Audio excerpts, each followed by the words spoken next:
on his part, has stated that the hospital is fully cooperating with the Directorate of Criminal Investigations, which is investigating the matter. He assured that no one will interfere with the probe on the matter, which he described as a murder most fall.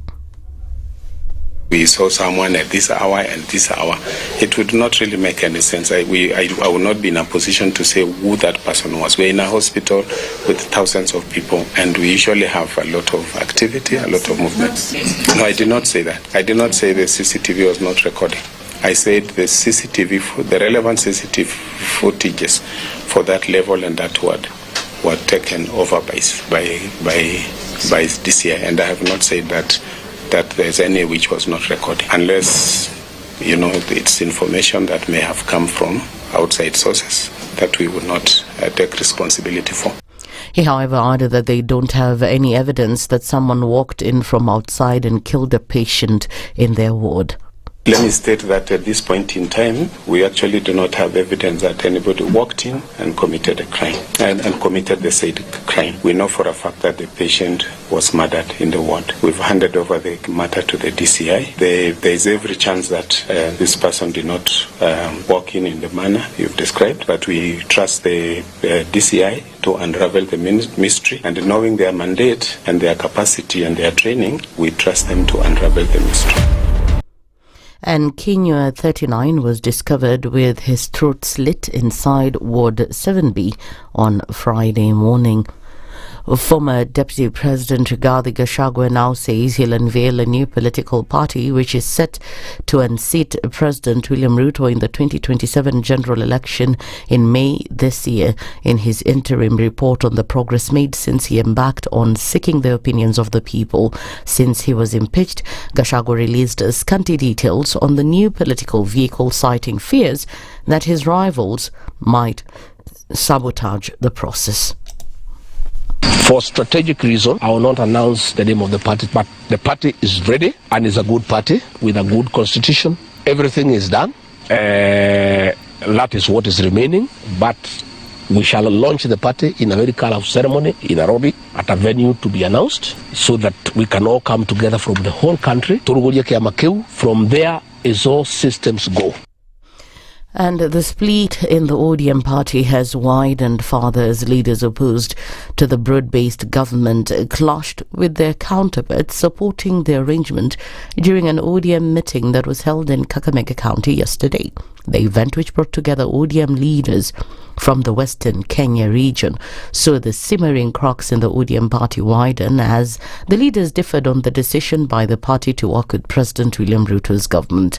Those opposing the political marriage were the first to draw the first blood, with Saboti MP Caleb Amisi and Butere MP Tinde Mwale failing to agree and warning that there was a possibility of having two ODM parties if the drift continued to widen. And I dare say, hata hii kiti cha party mkinipika vita sina shida, because Baba gave me the seat, but if you want to fight me, it's okay. I will go home and relax. That's not an issue. But I'm telling you, if I put my tools down in Transoya, there's no ODM.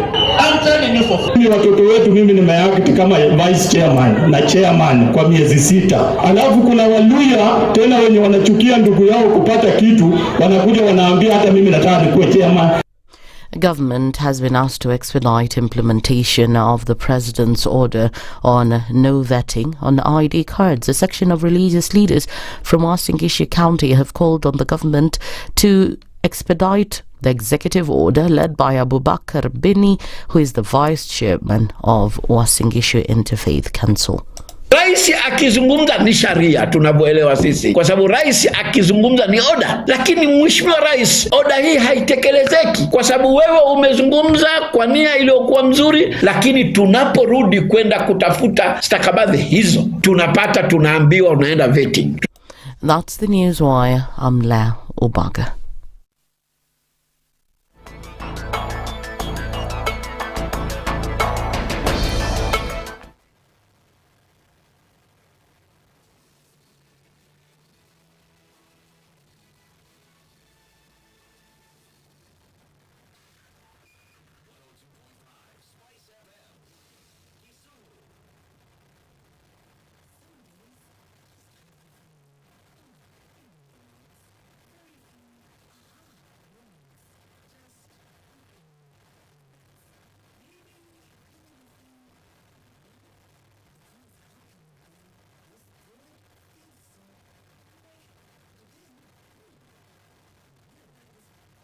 Some days just have you feeling, you know the ones. Very few aha moments. Just moments. Maybe even a few Because how can a day this good feel so meh? But then, you realize your moment of escape is a cup of indulgence away. Delamere. Get lost in rich, creamy, flavorful bliss with every spoonful of Delamere real fruit yogurt. Indulge in the moment.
Are you a young person looking to unlock your potential? Are you ready to take the future in your hands? If so, then listen up. KCB to Jejiri is the plan. It's designed to empower young people like you, develop skills and knowledge you need to succeed in life. KCB to Jejiri combines vocational skills training, business development training, access to finance and business mentorship, preparing youth for jobs, entrepreneurship and wealth creation. Don't be left out. Visit kcbgroup.com/foundation to learn more.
Good morning this Monday, and a quick look at what's happening on the roads this morning, getting us through from wherever it is you are, trying to get to the CBD or different parts of the city. We're not going to see too much with traffic just about now. There is a little bit of traffic that has started to form right around the Pangani underpass, finding its way towards the CBD. But apart from that, really nothing. We're going to keep an eye on all of this as we get through the morning. We'll talk and push it along. SpiceFM, KE on X, hashtag the Situation Room.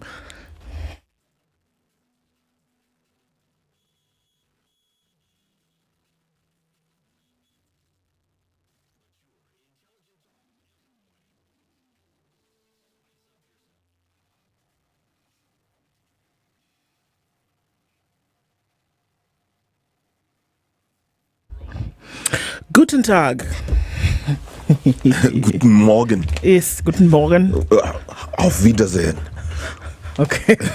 It's auf Wiedersehen. You've already told us mine. Yes, exactly. Wie geht's es Ihnen? Wie geht's es Ihnen? Yes. Wie geht's es Ihnen? Yes. Du bist gut? Ist gut. Ja? Yes. Mein Name ist Mark. Guten Morgen, Mein Kenya. Name ist Ndu. Ich liebe dich. Ich liebe dich. Yes. Good. Yes. Sprechen Sie Deutsch? Sprechen Sie Deutsch? City has looked at me the same way he looked at me when I said Didi last week. With lack of comprehension. About you, brother, is the broad knowledge you have of things. But how it is, you expect me to understand what celebrity or dosh means this time in the morning. I don't really know. I get the impression. Do you speak German? No, I do not. That's what he asked And you. apart from not speaking it, I also don't understand it. So I thank you for introducing me to the language. I know there's a country called German, and the natives are called Germans. Yes. See, that much I know. Okay, and the language you were imitating, I think is a semblance of the language they speak. Okay. So congratulations to you. You for speaking, you for trying to understand. Good morning. My favorite people. Yes, good morning to you. Salut. You know, I am going to have to adopt you people because you're my morning family now. You know, you can adopt adults. You can actually. Yes, 26-year-old, 30-year-old. Careful. Well, if it's Aga Khan who's adopting me, boss, I don't need to be careful. Adults being adopted come with all those problems they were acquired for 26 years. Where? Salama? Sana. Salmini. Yes. Okay. Now, where? Good weekend. It was a good weekend? Good weekend. Good. You know what I did? So I spent a lot of it watching this thing called How It's Made. I love it. Oh my God. I didn't know I was a science head. It was just very, very interesting to me. I watched how nuts and bolts are made. I watched how saddles are made. I watched how ice cream cones are made. I watched how tumblers, like glasses, are made. I watched lampshades. I mean, at some point I had to get out, but I mean, it was just really interesting. It's an amazing show and shows you the mind of industry versus the mind of craftsmanship. And the difference may seem small, but it's major. Huge. Yeah. And then this particular one for nuts and bolts was very interesting to me because they're making them in the thousands, and they're all going, and they're being shipped off to different parts of the world. But somebody somewhere is manufacturing nuts and bolts. Like I'm looking at this desk right now, and how many nuts and bolts need to put together all of this. And somebody was in a whatever factory, whatever, making them. And here I was watching how it was just really interesting to me. I thought, very interesting. Yep. Yeah. In fact, have you seen how Indians make things in their small factories? With a little room. Yeah. You know, one of the things is it's very interesting. Germany and India, right? So Germany is not in the big manufacturing game. Nope. They're in the specialized machinery game. Like when you want a specific thing that can dig a tunnel or a specific part of an aeroplane, you can only get it in Germany. The Indians, however, have been able to industrialize what we call juakali in Kenya. So they're able to produce much more using industry knowledge versus in Kenya where we use manpower, handcraft knowledge. And that is something we need to figure out because that's the only way we can industrialize, because we got to make the juakali industry be able to produce 1 million jikos in a day versus the 10,000 they produce now. Exactly. And there's got to be a way to scale up. And let me tell you, that's the only way to do what's development. True. Before I said again. True, that should be our focus. It's the only way. And that's why TVETs are important. They're very, very important. It's true. Cottage industry. Yes. Very true. There used to be, once upon a time, I'm not sure they're still there, a fashion house called House of Benetton. Ooh, are they still there? Yeah. They used to make some of the loveliest jersey sweaters. Their clothes, their sweaters. And then the shirts. Then they became United Colors of Benetton. Yes. Yeah. Now, from my reading, I gathered, you know what they would do? Different regions of Italy who specialize in certain crafts. Yes. The cottage industry there is, they would make them, these fellows would standardize them, and that's what they did. That's why they were so unique. You needed to go to that specific place to get that specific thing. Yeah. Yes. And those mind-boggling colors. So when you talk about cottage industry, you do understand that for the longest time, the cottage industry that we refer to as the Juakali was referred to by those who know, who lend us money, and those who understand world economics as the hidden economy. Now that hidden economy is actually the backbone of this particular nation. It is true. And that's why it's so critical that if I was to spend a dime in this country, I would spend all of it making sure that our craftspeople are able to scale up. It's got to be. Yeah. And that's the thing. It's scaling up. It absolutely is scaling up. Those are the insights that form some of the conversations that we will be having this morning. So good morning and welcome everybody who's already clicking in, and we ask you to keep doing so. Live streams are up and we can see folks already walking through the door. Thank you very much. And we'll say hello to you in just a moment after I tell you some of the conversations that we'll be having this morning. Kenya's biggest conversation starts now. Buckle up. It's going to be a fun ride. At 7 o'clock, we will talk with the 49th president of the Law Society of Kenya. That is Nelson Havi. And of course, we know that there was this ruling that came from the courts on Friday, long and short of it, that Azimio might actually be the ruling party because of numbers, and that it deemed what current Speaker Moses Wetangula did in terms of naming the majority as illegal. So we'll be looking at the intrigues of that and what it portends moving forward. Nelson Havi joins us at 7 o'clock. And then at 8 o'clock, excuse me, at 8 o'clock we'll be joined by Fanya Mambo Kenothia. We know how he shares some of his insights. We'll be looking at an opposition, really, from the social and then towards the political side of things after the legal conversation that we'll have at 7. What happens moving forward? And that will be the conversation that we will have at 8. And then finally at 9 o'clock, you know that sometimes in the world that you live in, you want to spend money and you need to spend it in different currencies. We'll see how this all works. The multi-currency card courtesy of KCB Bank, and the head of digital channels, Johnson Ondicho, will join us at 9. Those are the conversations that we have lined up this morning, and we thank you already for joining us even as we get into it properly. So now that I've told you what we'll be talking about, and I know that some of you are already in the room, how about we say hello to you? Shall we do it? Let's do it. Okay. If I can just find you, I will find you. No, I don't want to try you. I cannot sing the rest of that song. I don't even. I'm going to find you. I know that song. You cannot. Ready because or not, here I come. Oh, here we go. City knows it. Which song? That one that he's singing. By who sang the song? Hey, do I even know? Okay. It's good. It's good.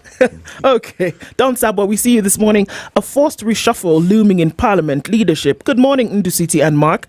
Ask CT if he knows enough in Malawi is Basi. Well, that's good news. Isn't it? Yes. Yeah, I think so. Well, not too bad. Same in Kenya. Sindo? Basi. Yeah. Bas. No, Enough. Basi, yes. Okay. In fact, Hadi Basi, and it to the max. Okay.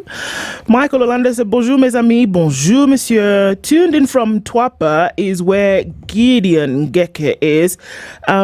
It's the Philadelphia Eagles football team. Yes, we know the Super Bowl had everybody, up and about last night. Linus Gitonga says, good morning, Team Spice. Tuned in from Mombasa is where Robert Mbogo is. Sir George Gashori, it's been a minute. How are you? Good morning, everyone, and happy Monday. Looking forward to a great show. Thank you for putting the wind in our sails. Margaret Wanjohi says, good morning, Spice FM situation room, locked in from Houston, Texas. Let's continue the great conversation as we shall, Margaret. Eric O'War says, good morning, guys. And my prince says, good morning, Spice and online cousins. Sawa? Yes. Cousin? The 3-judge bench who declared Azimio as a majority in Parliament also confirmed that they had won in the 2022 elections. That is a false equivalence. We cannot say that in this case. Which paper did this guy read? In this case, 1 + 1 does not equal 2, my friend. Coincidence is not causality. Voila. Yes. A free lesson on philosophy there. That'll be interesting to have that conversation. Causality, isn't it? Yes. Causality. Yes. Telling you. Calendar school. Cyprian Kambuni says, good morning.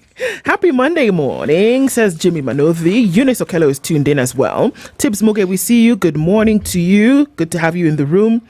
Empower the guy in Kisi making glass works from the dump site. I know. I saw that story and it's really great.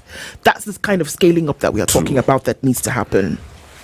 Another week in February, good morning. Bernardito is tuned in from Doha. He says it's sad that the political tension is rising day by day and Kenyans seem to love it. Do they? Do they though? Mashari and Jerry says, good morning, Team Spice, watching from Portland in Oregon. Good morning, Ndu. You discovered agege bread in Nairobi. So yummy. Isn't it though? It is. Agege bread. My friend, you don't want to see how they make it because it will turn you off anything forever. However, fresh agege bread on one hand and then cold Fanta orange in the other. Paradise is just meeting you like this. You and paradise. Yeah. So where you found this agege bread in Nairobi, I want to know because I want some. Tell me. Semeni Spice, says Manya. Semeni Spice. I'm live from Ohio, says Felix Mosicho. Tuning from Hong Kong, says Robinson Kisero. When will the president stop spitting anger at the citizens? Why is he so agitated and frustrated? The king is naked, but those surrounding him will never tell him the truth. Oh, Lolo.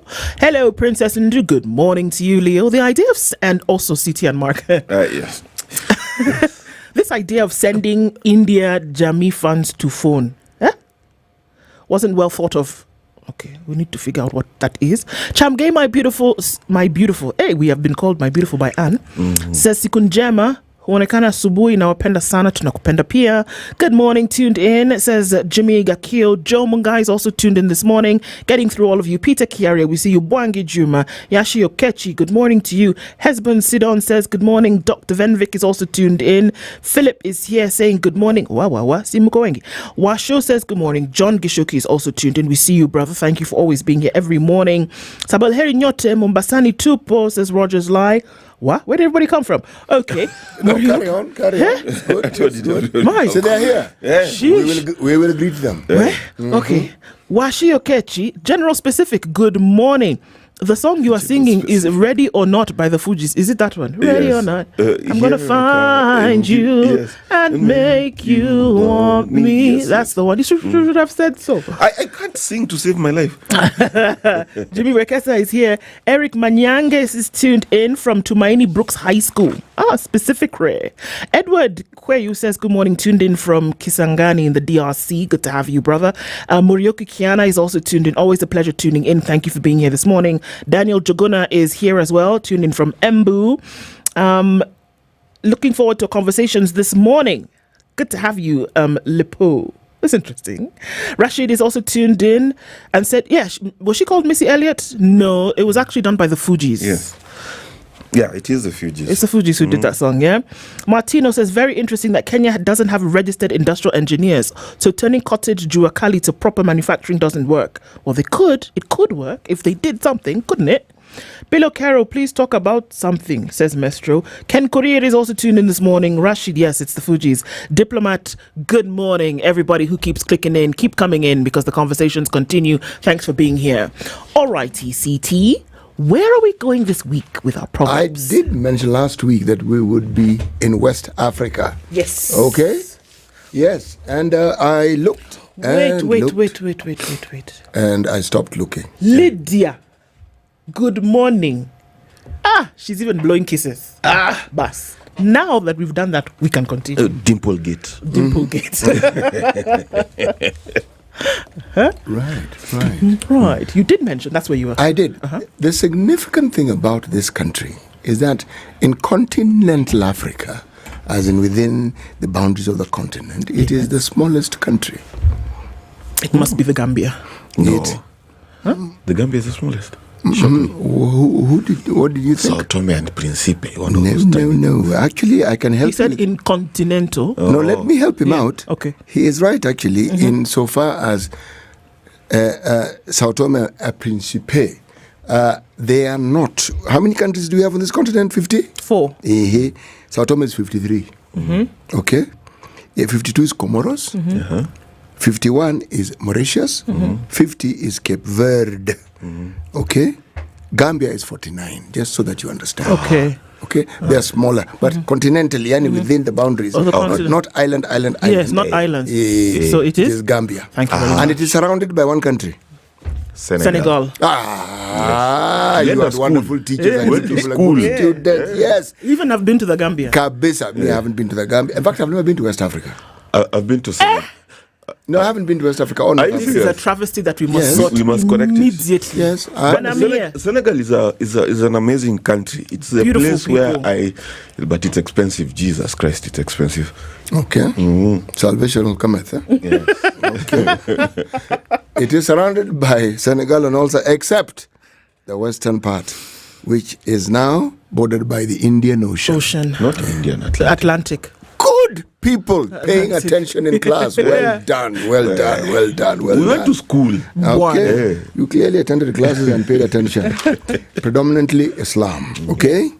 We'll tell you a little bit more about the country, president, problems they had, who conquered them when, etc., etc., etc. You know we must talk about is how they made a union with Senegal at some point in their history. They did. Yes. They did.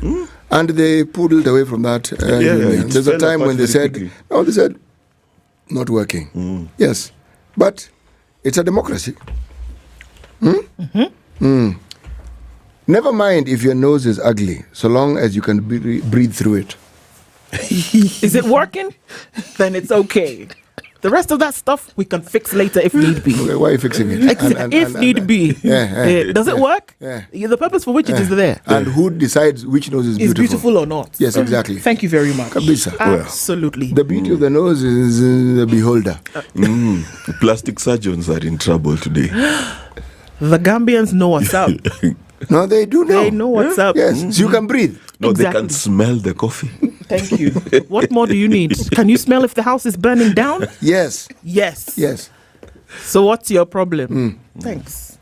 There was a picture over the weekend of Kalonzo Musyoka consoling a friend's son.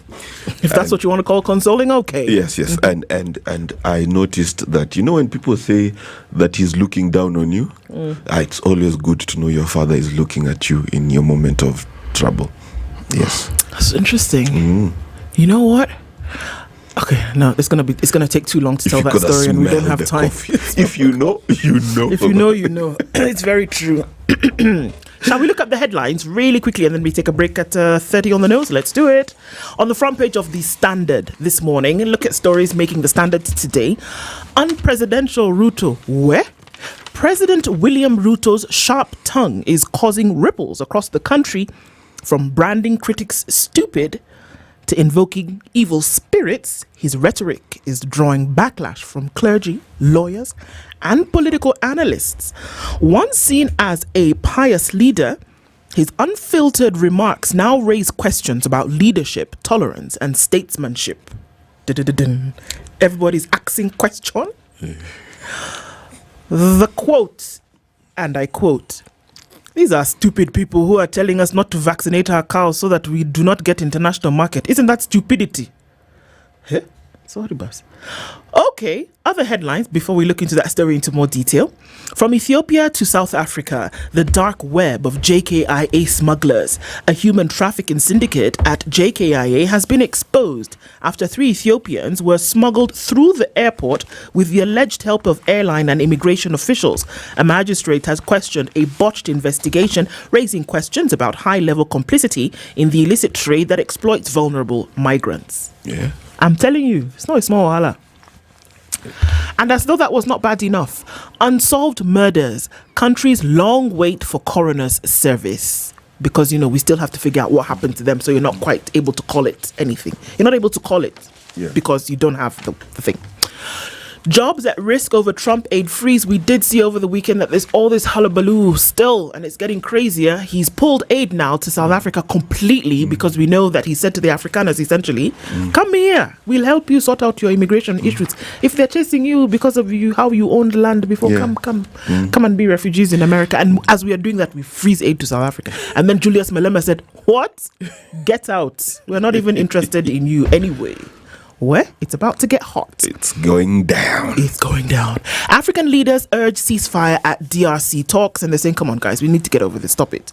Essentially, is what we are being told. Other stories that are making the headlines in the Standard. Kenya's bold newspaper this morning. How Gachagua is reshaping his political future. Okay. We know that he did do that, media mountain thing yesterday. As Kalonzo steers Azimio's quest for dominance in Parliament, he, as well as James Orengo, who are saying, come on, guys, now is the time. Take the bull by the what? By the horn. Thank you very much.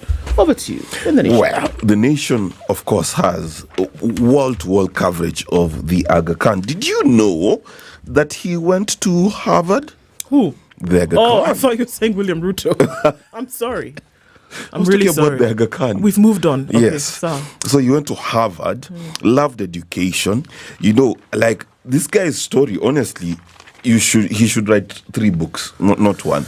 Yeah. Then ODM is not in government, says Nyong'o. Interim party leaders say that the outfit has done what? Has done happens across the world, or what the outfit has done. There's something missing. What they have done happens across the world. So basically, they're saying they are not in government. They have made a deal with government, but they are not in government. Talk about cake and eating it too. Have it and eat it. Why MPs want KDF off civilian projects? MPs have taken Kenya Defence Forces to task for involvement in civilian projects while pushing its core mandate to the back burner. Of course, this has been a big issue because should the army build bridges or just stay in barracks? I don't know what they do in the barracks. Okay. Yes. How court ruling affects Ruto agenda in the House? Now, of course, this is about the majority party. And this means that there are many committees and many leaderships in government that must change hands from UDA to Azimio. Now, this is going to be very interesting because who will be leading the president's agenda in Parliament? By the way, my prediction is today, Wetangula shall be the fastest man in Kenya as he is waiting to be served for those papers from court.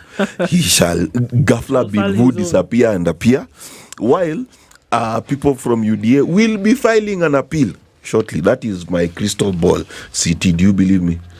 I do, but it's not as though it's going to change much, is it? Not at all. Not at all. It's going to be a game of cat and mouse. Doctors face 1 million fine prison term over negligence. So doctors and medical staff face a shilling 1 million fine or 2 years in prison if they willfully or negligently cause any harm to a patient should MPs enact the bill into law. So there's going to be a bit of reprieve. That one needs to tread carefully. Yes. That one needs to tread very carefully. Very carefully. Yes. Yes, because you're going to find situations where if you enact that without sufficient fail-safes, doctors will refuse to attend to certain things. Yes. But just to be point blank, I am not attending to that. And doctors will be stuck in emergency situations. Yes. Because there are times where someone needs to puncture your lung to save your life without hesitation. So yes, it needs to be treaded on very carefully. Extremely carefully. Yes. Ruto's plot to import voters rig 2027 election will fail, says Kalonzo. Former vice president says Kenyans will be vigilant at this time around and the plan will fall flat. Wiper leader Kalonzo Musyoka has alleged a sinister plot by government to import voters from neighboring countries in a desperate attempt to rig 2027. So what are neighboring countries? They start with Uganda, they go to Tanzania, South Sudan, and Somalia. So it is up to you to guess which one.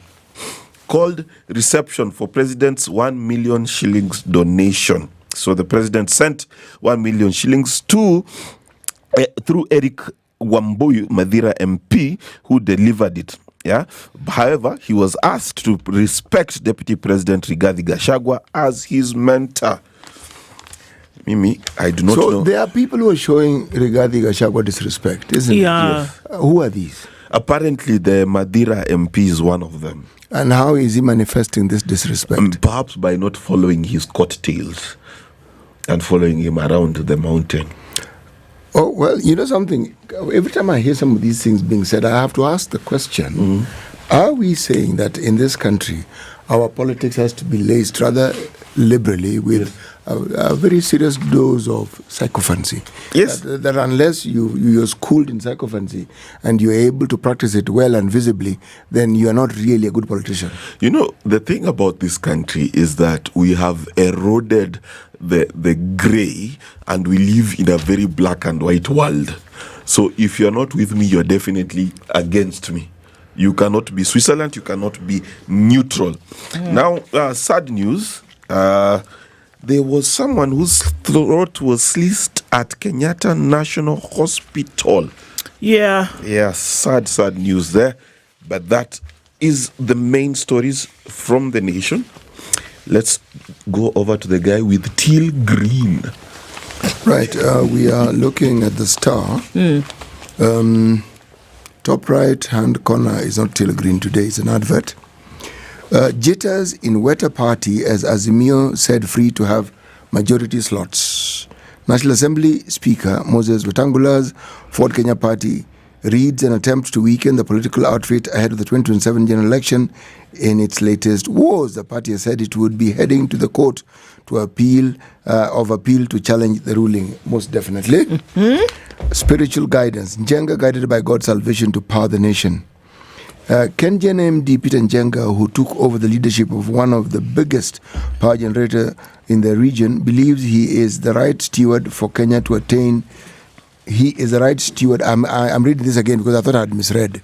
He is the right steward to is the right steward for Kenya to attain the 15,000 megawatt of largely green energy by 2032. Good for you. Right, bang in the middle of the paper. Lost billions. 2019 census exposed at least 40,000 ghost pensioners. Okay? Pensioner or not pensioner? 40,000. Ghosts. Pain of retirees waiting for the elusive pension. State says it's conducting fresh listing to streamline records. I bet my left hand is my left hand that when this audit and streaming is going on, people will not get money. Forget that story. In fact, I add my left hand to yours. Because, I mean, my God. You know, I'm in that category of people who should be getting pension. And you don't? Or you do? From where?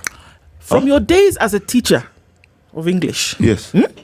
You mean till now, even one when I talk about pension, I'm referring to NSSF. Eh? I understand. Yes. Yeah, not the self-help schemes we do through. No. That is the NSSF that I'm talking about. Through Let me insurance ask companies. you, Yes. Uncle, when you were doing teacher and you finished, maybe you were contributing to NSSF at some point. Completely. So have you seen even one red cent? Okay, Kenya is not red cent. Even silver. when I was in Cambridge, I was still contributing to NSSF. Have you seen anyone? And you don't get it? Get what? Okay. Your NSSF benefits. From where? Yeah. No, this needs to be dealt with. That is from where serious. exactly? These things automatically supposed to kick in as in you get to a certain age because they have my details. Yes. Okay? You shouldn't have to go and ask No, where is my I shouldn't money? have to be asking. They should have communicated and said, guy, this age you've reached. Here's your money. Just so that we know here's the first one. Boom, boom. Or send us your bank account because the one you told us many years ago I'm sure doesn't work. Yeah. Just send us so that we deposit something that you see we're actually working. What? And it is his money, which we are contributing as well too. Please, just don't make me angry. Is that? But I will take a day off in the course of this month. One day, I'm going to ask them how far. I will go to NSSF. I will have this conversation with them, and it will be a really nice, long conversation. And we shall be waiting for feedback. Yes. You'll get feedback. NSSF, the hour cometh. The hour cometh. Ask not who the bell tolls for it tolls for the cities coming for you. Okay, then there's a picture here of Right Honorable Raila Odinga, Madam Ida Odinga, and with the daughter of the late the immediate former president of Tanzania, John Pombe Magufuli.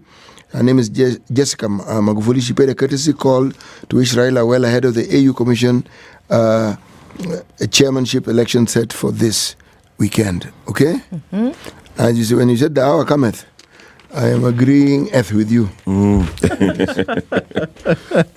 agreeest with me. Okay.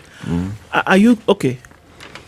Yes. You're done with the headlines? I'm done with the Star. Okay. There is the East African. The East African has this one. This headline is a bit daunting and it's worrisome. Okay? Mm-hmm. SADC's dilemma, that is SADC's dilemma on DR Congo mission. Okay? Pretoria insists on soldiering on, even as Parliament applies pressure for the return of armed forces following the killing of 14 officers in a clash with M23 rebels heading southwards. According to Julius Malema, he doesn't see what they're doing there because according to Julius Malema and according to the quotation from this paper, all they're doing is guarding some mines.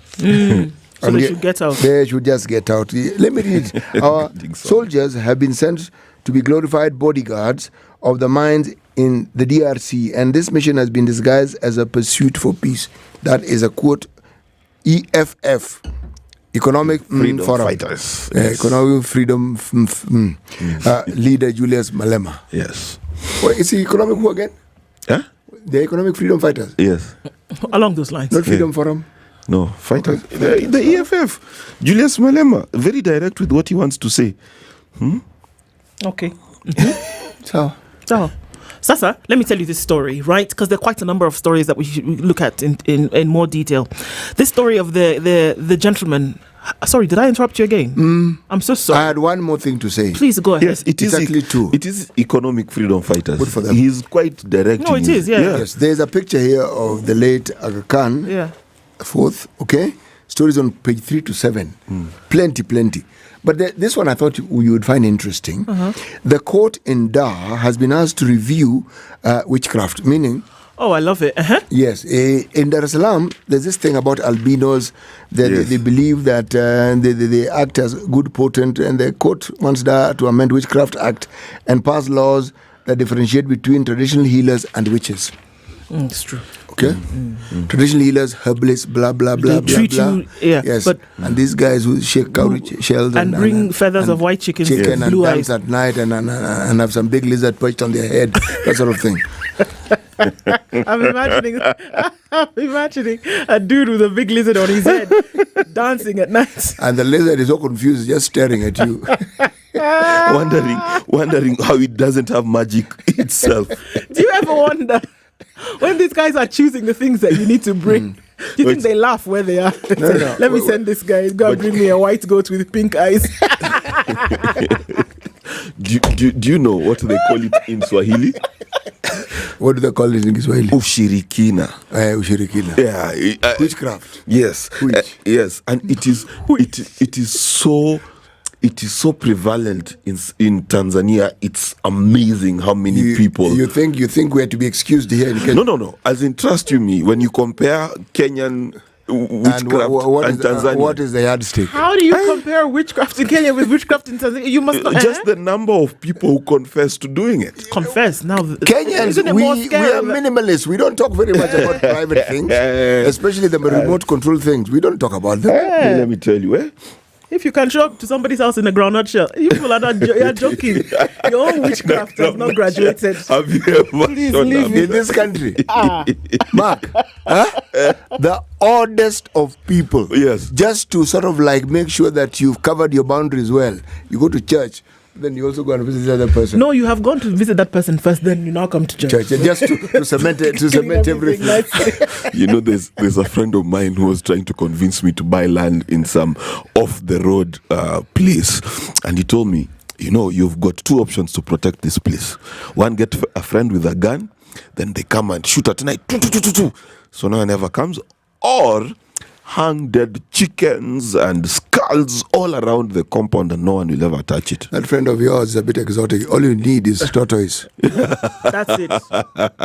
That is it. 2 or 3 walking around. Nobody will come near that place. Where do you go around? Hold on, I actually have tortoises on my compound. It explains how some borders react when they deliver. Have you ever been robbed? No. I don't need dogs. Dogs for what? Oh my goodness! Forget AR security, CGG for SG, what tortoise. Yes, they don't even have to be big. No. It just needs to be walking around every now and then, chewing a leaf or something. Yes. Oh my goodness! And if it lifts its head to look at that person, it's over. Please, my friends. Yes, I have 5 actually. So, be warned. Let's look at some of these stories, shall we? In the meantime, CT. Yeah. Yes. Just a minute. I want to look at this story of this K&H security labs. But before that, there's a lady called Restituta Mutuku. She says, Mr. Muga, you were my teacher in high school. I always tell my daughter that you were one of our favorites. Salam from Mombasa. Oh, thank you. Salams to you as well. Do you remember her? Thank you so much for thinking of her. Let me give you this story, shall we? Good Lord, it's going to be an interesting Monday. In a disturbing tragedy that has sparked public outrage, Gilbert Kinyua Muthoni was brutally murdered inside what should have been the safest place for recovery, a hospital ward at the Kenyatta National Hospital, the country's largest referral facility. The cold-blooded killing carried out within the supposedly secure walls of K&H has raised serious questions about security at the institution tasked with saving lives. Now, how did an outsider, or worse, perhaps even an insider, bypass security protocols to access a defenseless patient and take his life? Did the hospital CCTV cameras fail to capture the perpetrator? And who will take responsibility for this catastrophic breach of trust? With approximately 4,000 patients, staff and visitors passing through K&H daily, the incident has exposed glaring security gaps that endanger every life within its premises. Despite the presence of private security guards, police officers and a nearby police post, this tragic brief still occurred, highlighting a systemic failure in ensuring patient safety. Now, to be clear, it was confirmed that indeed this gentleman's neck was slit. His throat was slit. So it's not like, oh, did he fall off the bed? No. His throat was slit. Some healthcare workers led by Kenya Union of Clinical Officers Secretary General George Gilbore have demanded full accountability.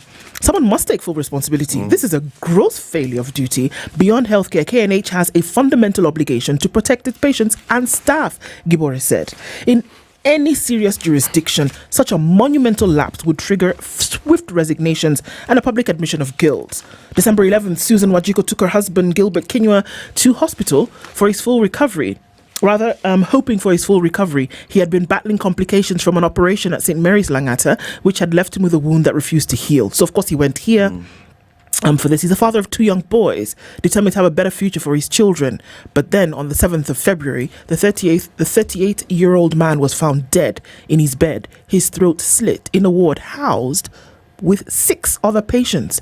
Currently, K&H has a capacity of 2,400 Wait, beds. stop. 6 of the patients also killed? No. They were in the room. They were in the room, in the ward. The statement that we have gotten from Kenyatta National Hospital Acting Chief Executive Officer William Sigei,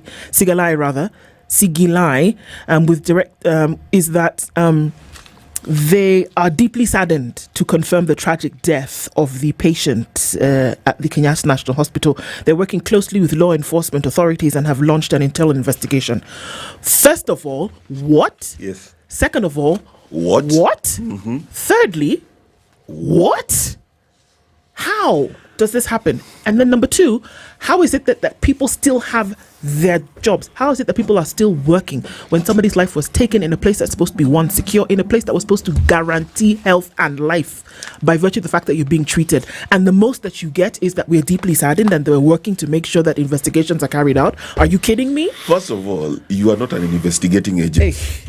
Second, there was an orderly in charge, nurse's assistant in charge, a nurse in charge, nurse manager, doctor on call on the 7th of February. then they don't know whether there is CCTV footage or not.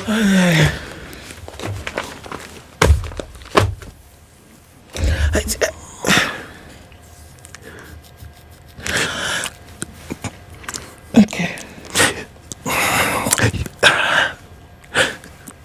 CCTV cameras are not positioned to monitor individual patients' cubicles due to privacy concerns. Yeah, but they only cover corridors. public areas such as corridors and open spaces. The footage is with the DCI and we are cooperating fully.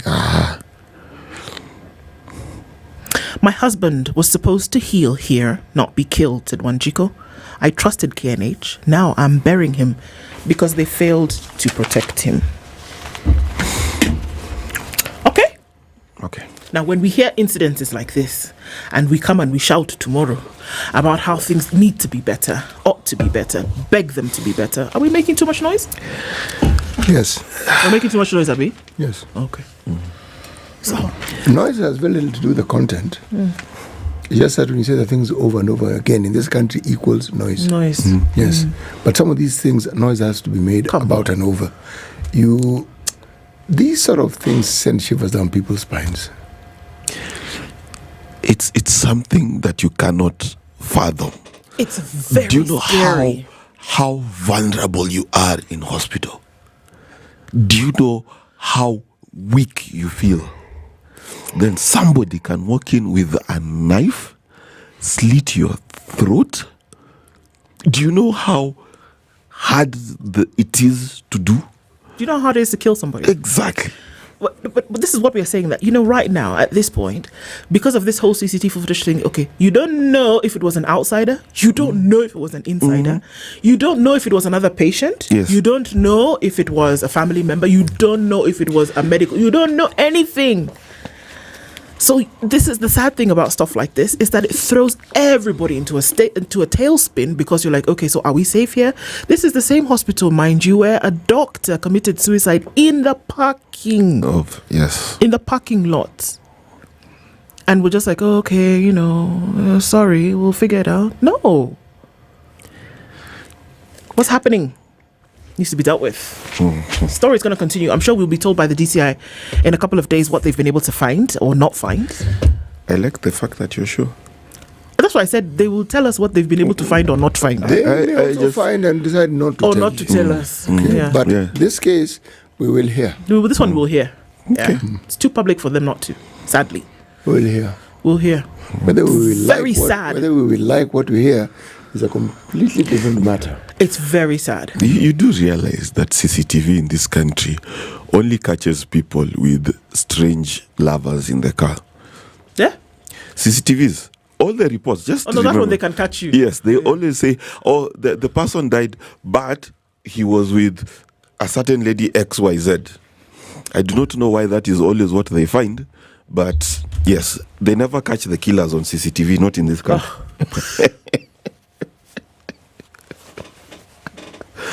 That doesn't speak of the CCTV only. It speaks of clever killers.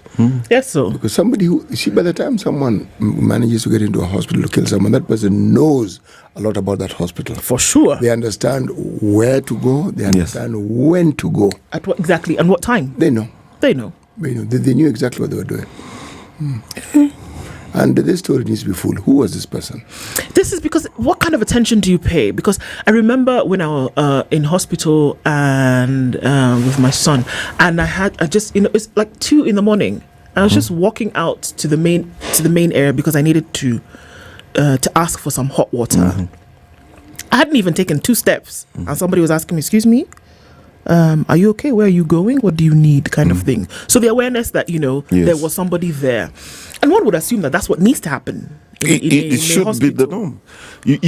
First, KNH has strict visiting hours, right? Yeah. It is also known when people should be there or not.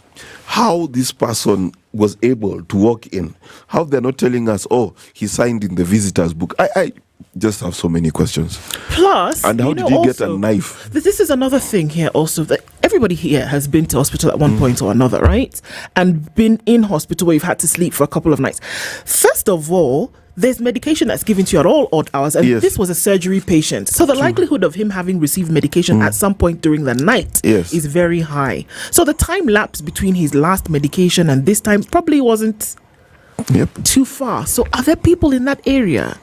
This is just too bothersome for me, honestly. There's something you need to consider when we talk about an insufficient supply of healthcare workers. This could actually be it, because if you look at the patient and the caregiver ratio in this country, it doesn't quite meet the master. No, it doesn't. Yes, because part of the problems that we keep hearing is that shortage, and we hear people overworked. But then you also hear of jobless people. Oh, that we also hear. Yeah. In fact, we hear a lot of it. Then we also hear of healthcare workers exporting their labor abroad. So this is an interesting story, but the one thing that it certainly does, it then adds to the never-ending story of the sad pitfalls we have within the health sector. Absolutely. That's true. Because it does. The question is, it has gotten now to this, where somebody can walk into a hospital, and you're right, Mark. Yeah. KNH has very strict visiting hours. Yes, it does. They're police. They're police in KNH. You just don't walk into that place. No, they're police as well as private security. Yes. So, nah. And then, let's not also forget that it is a complex web of different words and different places. So, it's not just you go in guessing where this person is. You have to know. You have to know. There must, and I agree with this comment that we've seen here, Wambua in Tops. I mean, that's very sad that you were robbed at gunpoint in 2013 during your residency and nothing was done. There's a doctor. Mine was not the only case. There has to be accountability. I agree with that. There has to be. This cannot be one of the other cases where you say, well, he was robbed in the hospital while doing his residency at gunpoint. Jesus. So, there has to be accountability. And I think that this is one of the things whereby, we keep asking that, what can you do? There has to be, you repeat the same thing and until City is saying it becomes noise. You have to keep making noise about something. Somebody's life cannot just go like that and then we brush it under the carpet as a terrible incident and it's unfortunate. No, cannot. It cannot. One more story before we go to the top of the hour. Mark, City. Police rescue over 1,000 expose new network in 2024. Who are the 1,000? Well, they say that human trafficking in Kenya is a growing crisis with thousands of vulnerable migrants lured into dangerous networks. These arrests and rescues reveal the depth of exploitation and its urgent need for action. In 2024, Kenya's police reported and arrested and rescued 1,019 illegal immigrants. Among them, 968 were Ethiopians, 46 were Eritreans, and 5 were Burundians. For instance, in January 2nd, authorities nabbed a human trafficker in Lakisama and rescued 73 Ethiopians. A Burundian was deported to his home country via the Busia border, while an Eritrean was sent back to Uganda on May 13th for his involvement in trafficking. An Ethiopian wanted by his government for trafficking was deported to Ethiopia on April 4th. A Ugandan was convicted of trafficking at the Kahawa law courts and sentenced 20 years in prison with the option of paying a 20 million shillings fine. From the statistics, 38 people were arrested in human trafficking in Nairobi, Marsabit, Kwale, Machakos and Kajiado counties. An analysis by Sunday Standard revealed the victims trafficked primarily to Libya and some to South Africa were often harbored in Kenya for days and even months before being moved. Just when you think it was safe to get into the water. And they're all young people. 1,000 plus. But what does it tell you about the desperation? Oh, yes. Do you know, I was in Addis, I think 2 years ago, and there was Ethiopian Airlines was having interviews for people who want to work on the airline. At 7 o'clock in the morning, the queue was, by my estimation, over 3 kilometers long. 3 kilometers. Young people queuing up for a job. Eritrea is more locked in than North Korea. They don't even have proper access to internet, if at all. It's switched on and off at the whim. At whim. Yes. Yeah, it is. It is such a poor country that even the statistics are not known. And Burundi, my God. Sad to think that we all exist in the same space at the same time. These conversations continue. Nelson Harvey in the hot seat at 7. Good morning, 7 a.m.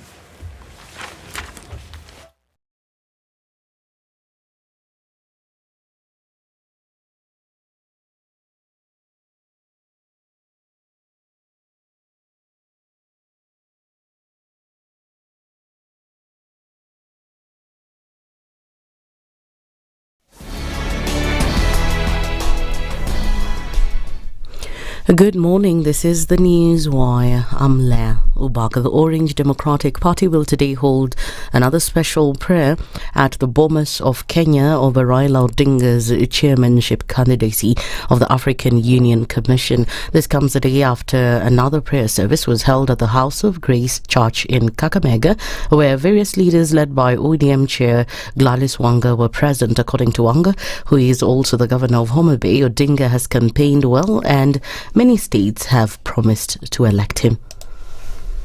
Tumemwombea pamoja kwamba ikifika Saturday mimi nilikuwa nasikia ingine tulikuanga tunasema kwa TV pale Tuesday mara hii Saturday. Mungu atuonekanie as a people of this country and as a family of ODM for the struggle that we have had over the years. Because mahali ambayo tumefika, baba amemaliza kazi. Ametembea, amezungumza kila mahali, president amempeleka mahali mengine, amefanya yote. Sasa ndio tunasema be still. Vihiga Senator Godfrey Osotsi said Kenya would benefit greatly from Odinga's leadership if he emerges victorious. Tunajua baba ametosha. Baba akipata hiyo, Kenya tumepata, si ndio? Kwa hivyo mkienda nyumbani hii wiki yote, maombi ikuwe ni baba aende AU. Lakini baba kwenda AU haimaanishi ametutoroka. Baba atakuwa AU na pia atakuwa anakuja hapa. Sababu kutoka AU kule Addis kufika Nairobi ni 1:30. Atakuwa anachapa kazi Jumatatu mpaka Friday, ikifika Joni anachukua ndege anakuja hapa. Weekend tuko na yeye hapa Kakamega tunapiga siasa. A section of religious leaders from Sigei County have called on the government to expedite implementation of the executive order issued by the head of state on stoppage of compulsory vetting of ID cards in northeastern. Speaking in Eldoret, led by county chairman of the Muslim Council of Imams and Preachers of Kenya, Sheikh Abubakar Bini, they said the order should take effect immediately to avert the suffering by the applicants. Bini noted that though ID applicants have now been relieved, there are still challenges on application of passports, especially for students and those seeking medication abroad. Rais akizungumza ni sharia tunavyoelewa sisi, kwa sababu rais akizungumza ni oda, lakini mheshimiwa rais, oda hii haitekelezeki kwa sababu wewe umezungumza kwa nia iliyokuwa mzuri, lakini tunaporudi kwenda kutafuta stakabadhi hizo tunaambiwa unaenda vetting. Tunashukuru kwa kuwa ID imeondoka na hiyo matatizo. ID siku hizi watu wanapata bila vetting, lakini kuna kero katika mambo ya passport. Na vetting hatujakataa, lakini haiwezekani mtu kufanyiwa vetting kwa mwaka mmoja hajapata stakabadhi yake ya passport, na ili hali yeye labda amepata scholarship kwenda kusoma, anaenda kwa matibabu India. Unajua siku hizi kila siku tunasikia watu wanaenda India kwa matibabu. Meanwhile, Wiper leader Kalonzo Musyoka has opposed the president's order to issue national identity cards to border residents without restrictions. Speaking of the coast, where he's holding political rallies, Kalonzo said the order would have a major impact on national security. Umesikia hivi majuzi watu wakileta matamshi ya ajabu, kuleta hata kuuzisha inji zingine katika mipangilio ya demokrasia yetu Kenya hii. Na hiyo ni hatari sana. Inaweza ikadhuru. Nakumbuka wakati Kibaki na sisi tulikuwa kwa mamlaka, tulivamiwa Lamu. Na sisi tukasema we are going to exercise the right of pursuit. Tukawafuata hawa majambazi mpaka Somalia, na bado tunawafuata because bado majeshi yetu yako nchi ya Somalia. That's the News Wire. I'm Leah Ubaka.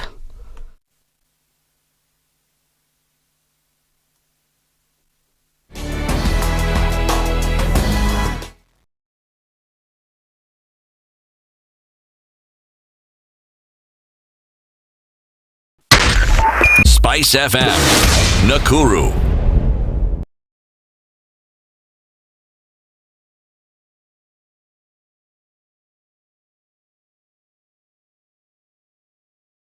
Mature, intelligent talk every morning.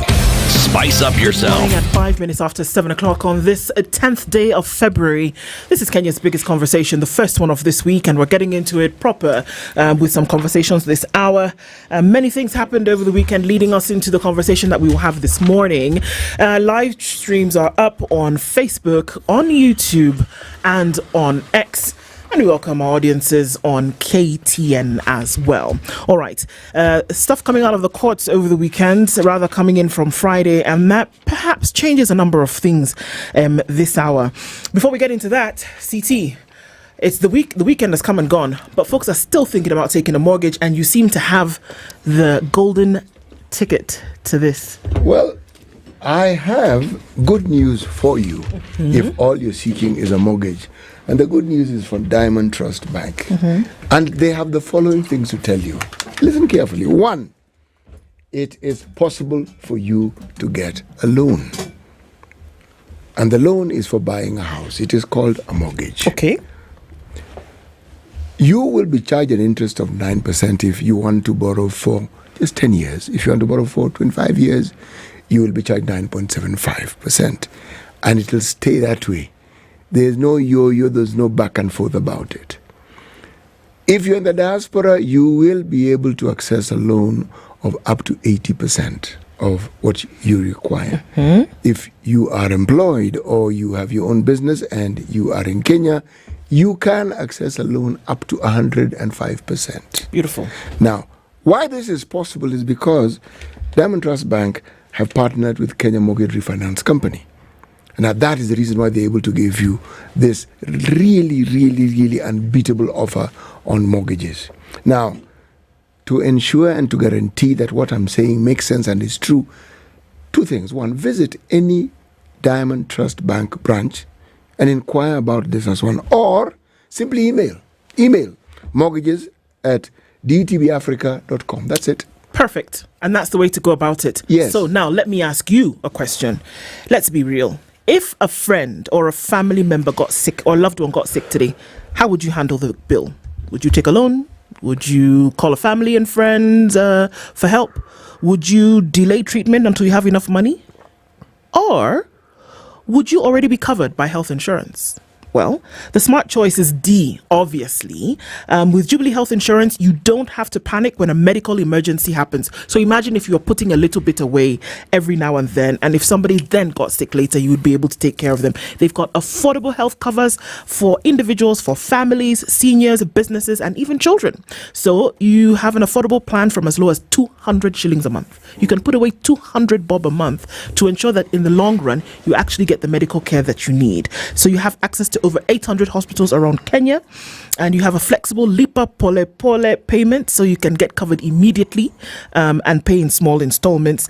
Extra benefits like telemedicine, free drug delivery, and well-being programs. So you need to sign up now. You send an SMS health to 40643. That's health 40643, or call 07099499000. That's 0709499000, or go to the website www.jubileeinsurance.com for more information. Medical emergencies don't wait. Why should you with Jubilee?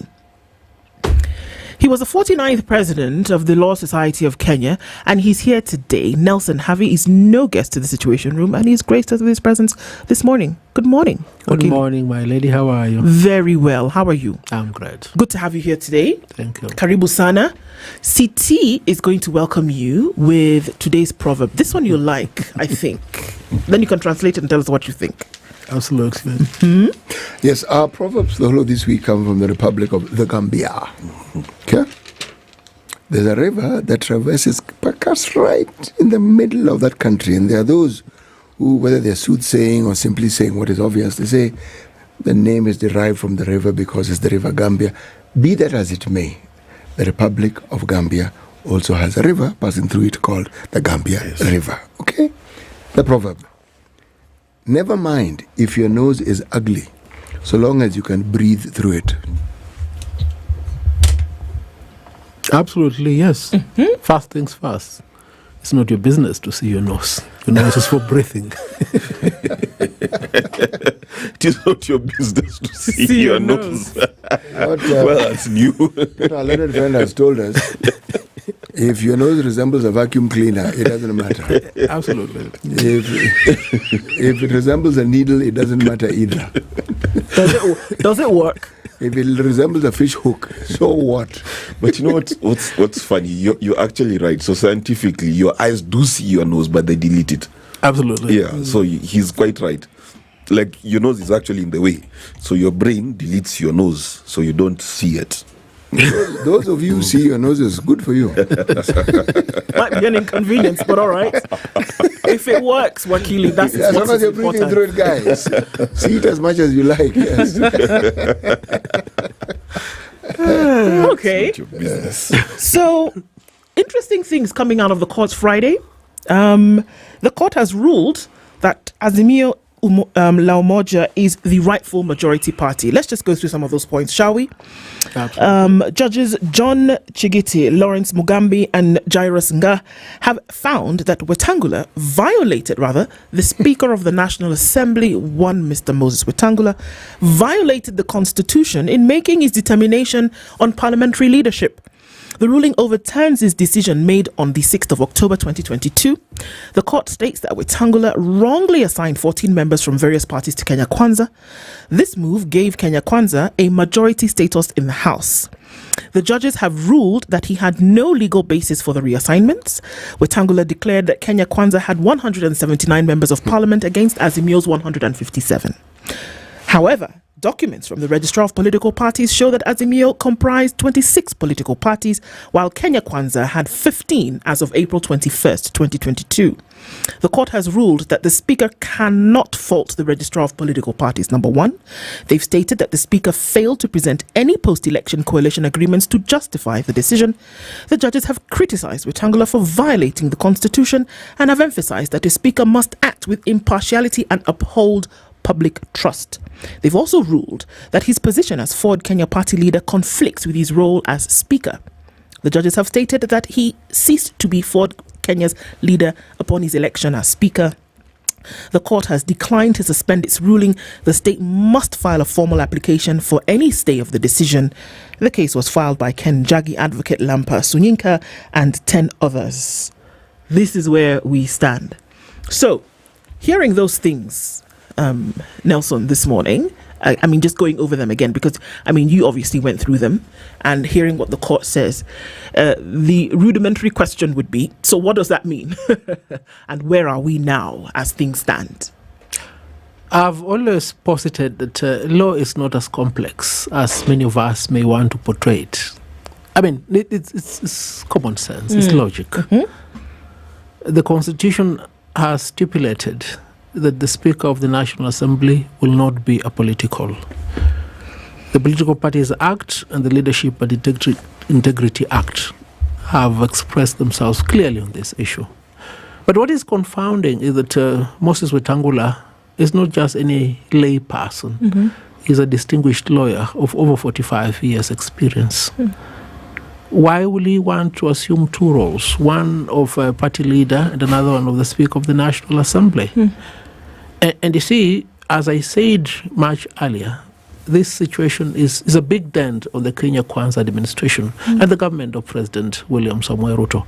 And no blameworth on the part of the president or the coalition, because it has been told to him time without number, you need to fold Ford Kenya and join the main dominant party in this coalition. You need to relinquish your post as party leader of Ford Kenya and maintain your role as Speaker of the National Assembly. But he has refused to do it. So he's been told? He's been told, time without number. Look, they came into this alliance that we formulated in 2021 with Musalia Mudavadi sometime in May 2022. Upon appointment as Chief Cabinet Secretary, Mudavadi relinquished his position as party leader of ANC. In fact, he resigned as member of ANC. We cannot countenance a situation whereby a party leader also assumes the role of the arbiter in the matters of the National Assembly. And you see, as day succeeds night, you've seen how catastrophic his decisions have been. They're not objective. They're biased. They're not based on legal principles. And questions may be asked. What is the validity of all these decisions that have been made by the National Assembly under the oversight of Moses Wetangula? The other day, I saw him retort that these are just suggestions by the court. The man has a sense of humor, doesn't he? I mean, suggestions by the court. I don't know which sense of humor. Is this English or Roman? Roman because I'm told he's a Roman Pope. If indeed a determination by a duly constituted court of law is a suggestion, what does that say of all the determinations that our courts have made? Look, I mean, you may not know or recall or forgotten, when a coup was conducted in Ford, Kenya, about 6 years ago, and Moses Wetangula risked losing his seat as a member of that party and the party leader, he came to me and pleaded and said, Mr. President, I just want you to appear in court for 2 minutes and save my soul. And indeed, I went and appeared before Justice Mulwa for 2 minutes. And we countermanded the coup. Look, what I'm saying in simple terms, he's in office courtesy of a court order. Okay. So you cannot buy you cannot the same treat mouth. one as a suggestion. By the same mouth. Claim that this order declaring as invalid your dualistic position as party leader and Speaker of the National Assembly is a suggestion. Okay, so now let's look at what it does for parties, shall we?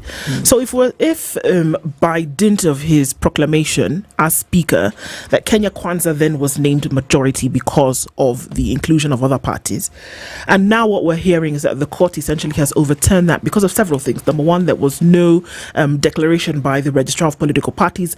There's no documentation to show that. Number two is that the number of parties that the Azimio la Umoja One Kenya, etc., had. So that would essentially overturn this proclamation made by the Speaker. What does that mean for the majority in Parliament? And what does that do for every decision, whether it was a decision of who becomes majority leader, minority, and all of this, as well as decisions that were taken in the House to date? What does that mean? Let me begin from the end, then we progress towards the end. Ideally, it means the status quo ante has been restored. The position before this illegal decision by the Speaker of the National Assembly has been restored. And what was that position? And the position is not one that is polemic. It's not complicated. It's simplistic. The court said a determination of who is the majority in the National Assembly is not the function of the Speaker of the National Assembly. It's not a matter for debate by the National Assembly in the first place. It is self-evident from the declaration by the IBC as contained in Gazette notices. And what was that declaration? That Azimio had 171 and Kenya Kwanza had 165. Azimio had designated the majority leader and heads of various committees. And the application of the law will mean, therefore, that Kimani Ichung'wah must vacate his office effective immediately. Mohamed Junet must occupy the office of the head of the majority in the National Assembly. I've heard individuals claim that this decision has been overtaken by events. Which events? You see, the event that informed the designation of the majority leader in the National Assembly prior to this decision has not changed. The Gazette notice that constitutes the official communication by the IBC of who were elected as members of the National Assembly.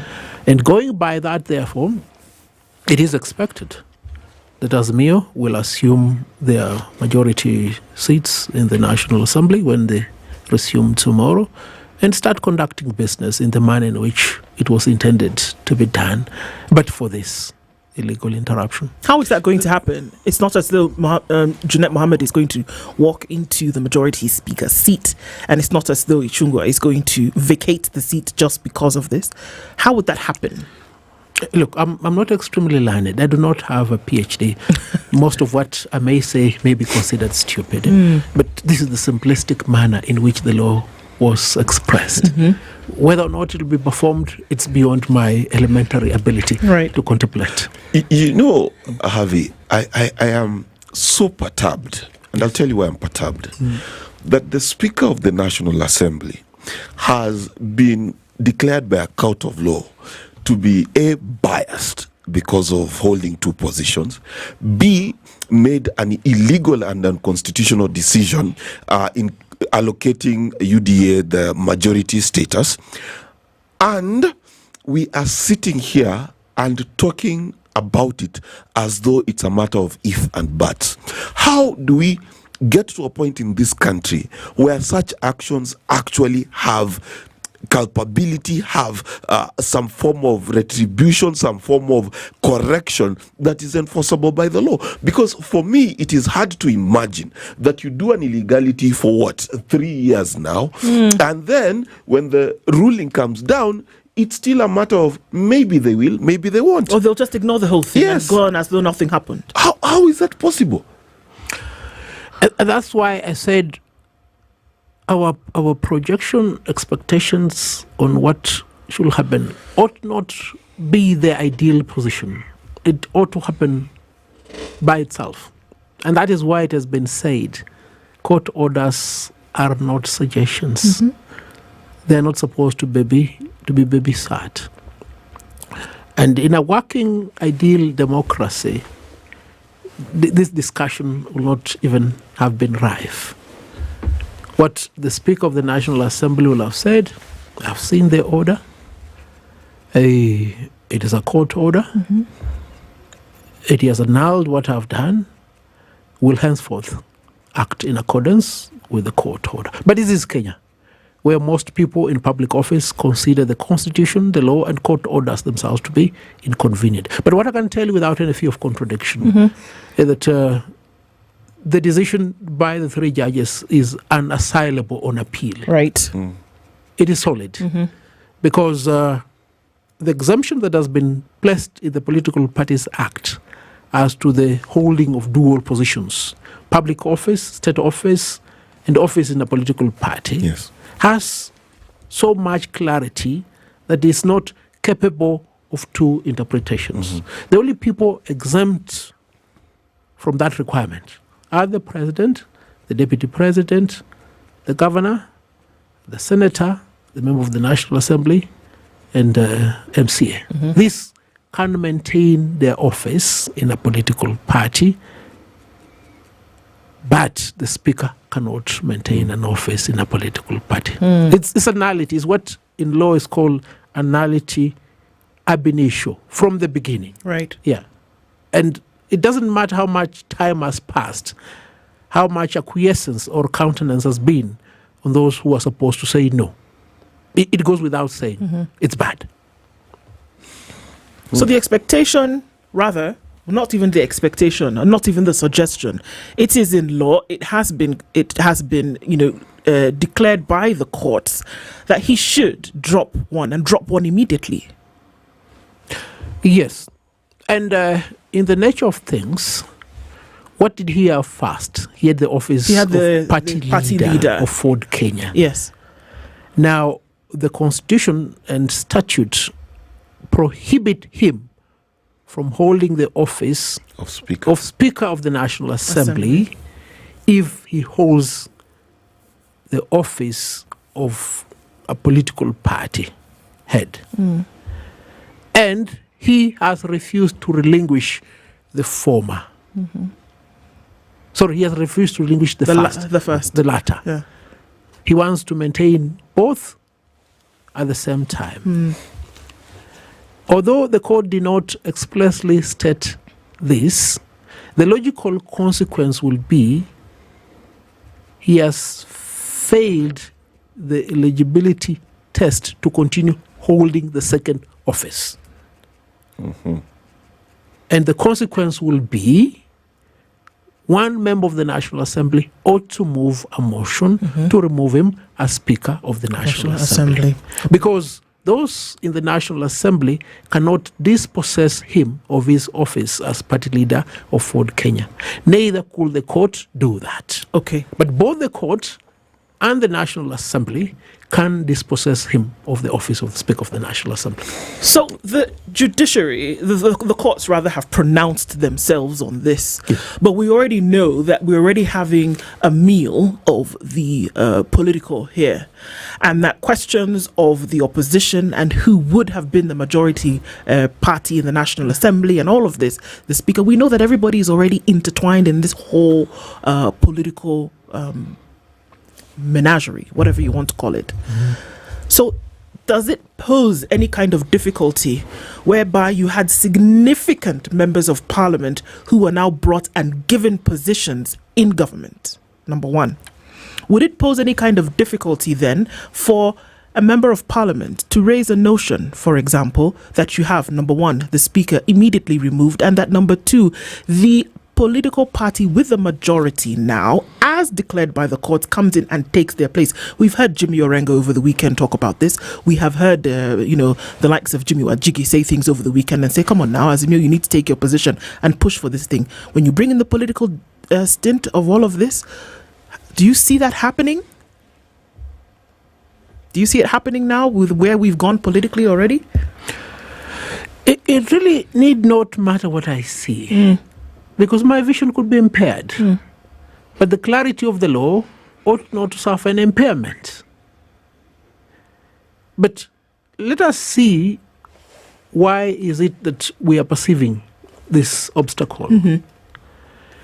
Immediately, the election was called, and it was evident that Azimio had the majority. What happened? There was a deliberate move by Kenya Kwanza to purchase 14 MPs who were affiliated to Azimio. That's deliberate. Yes. And it's clear from the decision of the court. These are not pronouncements by myself. That is what the court said. These 14 were purchased. They were co-opted.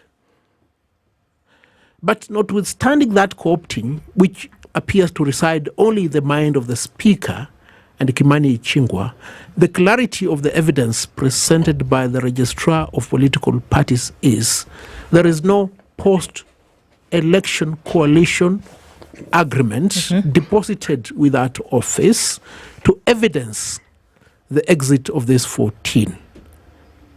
And if that be the position, as we are speaking right now, then it means nothing changed. So what has happened is adding nothing onto nothing, expecting it to sustain. Become something. Yeah, it won't. It will collapse, and it has collapsed.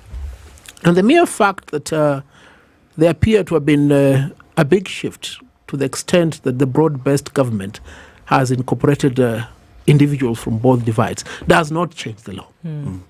And that's why I've differed with several of my colleagues who posited that the court failed to take into account the doctrine of mootness, that the issue has been overtaken by event. You see, events are factual. The law is static insofar as it is until such a time as it's been amended. So facts could have changed, but the law has not changed. And what is the change in those facts? It's intended to camouflage the reality, to run away from the truth. But however much you run away from the truth, your flight is without motion. There is no distance that you have covered. You see, there is a danger, though, when we look at how it is beginning with the immediate former president, who pioneered this trend that we now have within the political class, where court rulings are ignored or outrightly disobeyed. There's this concept of the rule of law. There is a Justice Mativu who said that any court that does not have their capacity to have a contempt law is not a court at all. So there is a constitutional aspect to it that people who disobey court orders could actually cease to hold public office. Yes, and should.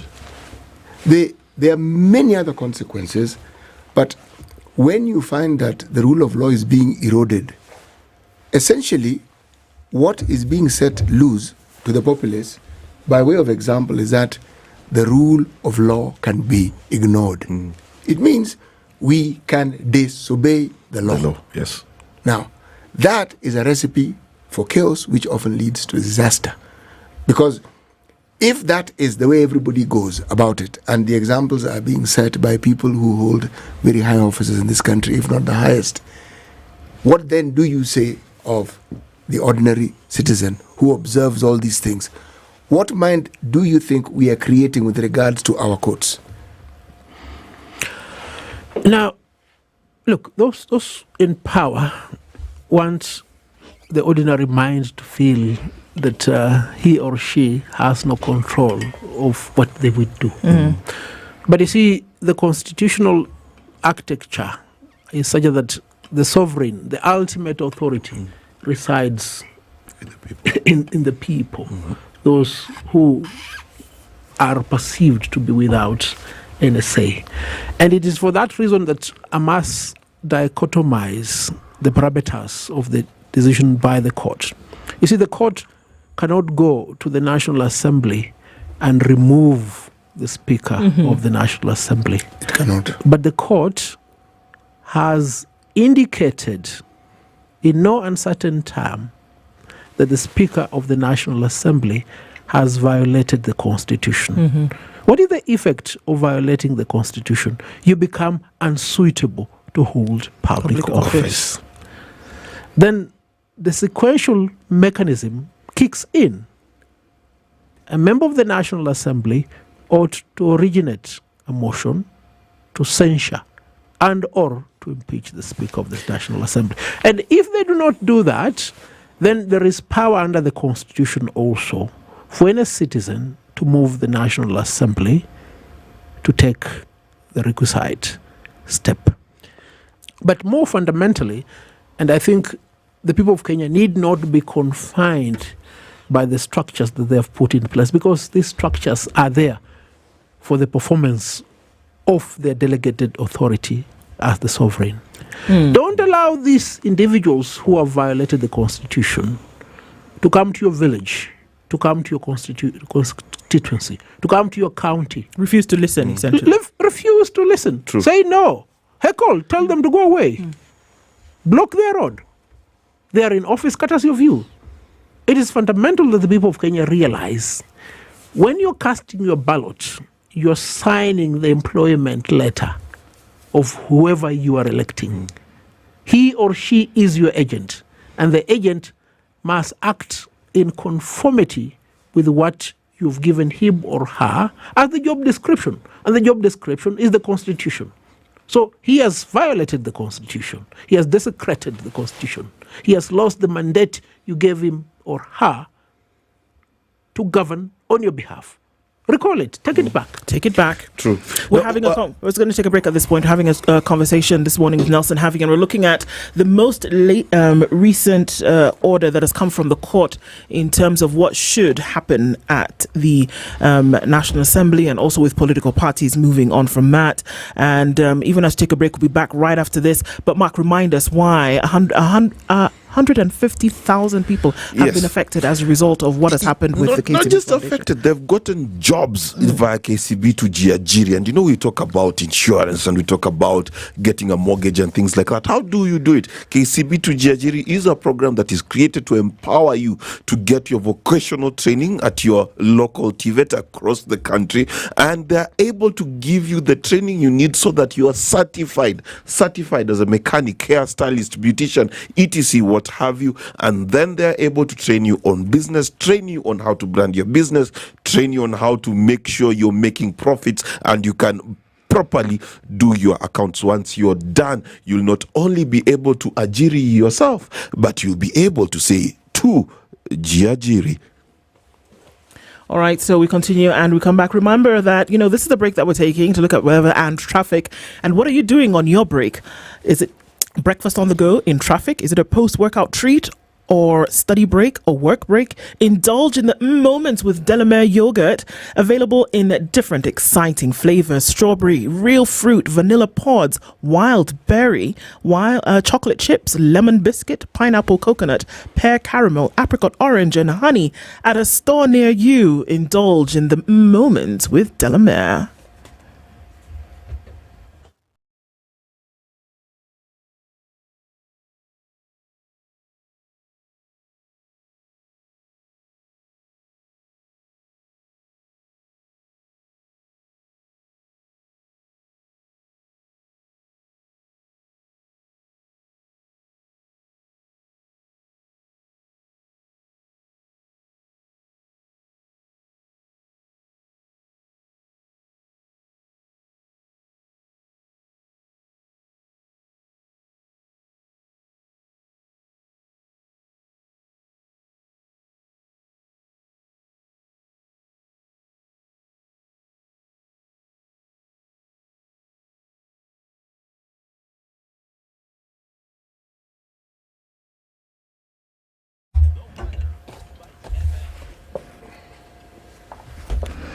Partly sunny conditions in Nairobi at 16, and it's 13 and sunny in Nakuru, 15 and sunny in Nyeri. Eldoret is sunny at 14, with Mombasa partly sunny at 26, and at 26, sunny conditions in Malindi. 19 and sunny in Kisumu, with sunny conditions at 16 in Kakamega. At 21, Kampala is mostly sunny, while Dar es Salaam at 27 is sunny. The sun is up in some parts at 20 in Johannesburg, while at 25 it's sunny in Mogadishu, and 14 and sunny in Addis Ababa. Lagos is cloudy at 27, and it's cloudy at 25 in Kinshasa.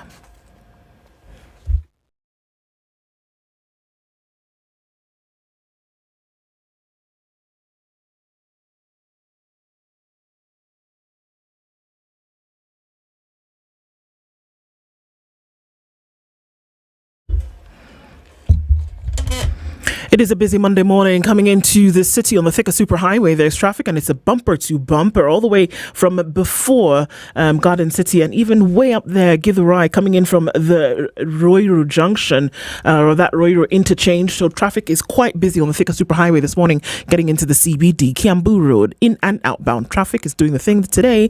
And as you get towards the Muthaiga Square area, that's going to be busy this morning. Langata Road, extremely busy as well, coming in all the way from that Magadi Road junction and coming in from Karen on that Langata Road side, busy as well. Bumper to bumper in many parts as we look at it this morning. Coming in from Limuru Road and Kitisuru, all of that up there down into the city. Into traffic hour this morning. Let's talk and try to keep things moving this morning. We'll talk SpiceFM, EONX, hashtag the Situation Room.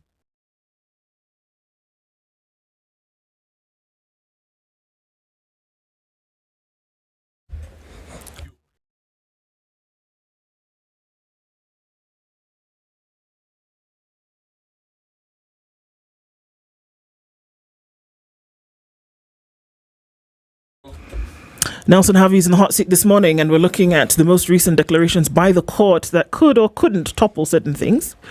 You know, Nelson, and you put it very well.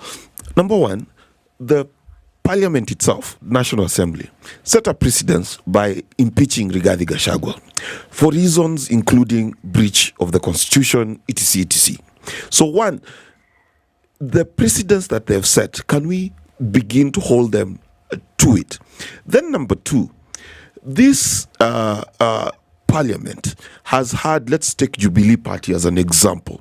Certain Jubilee MPs definitely support the ruling party, even though they are constituent of Azimio.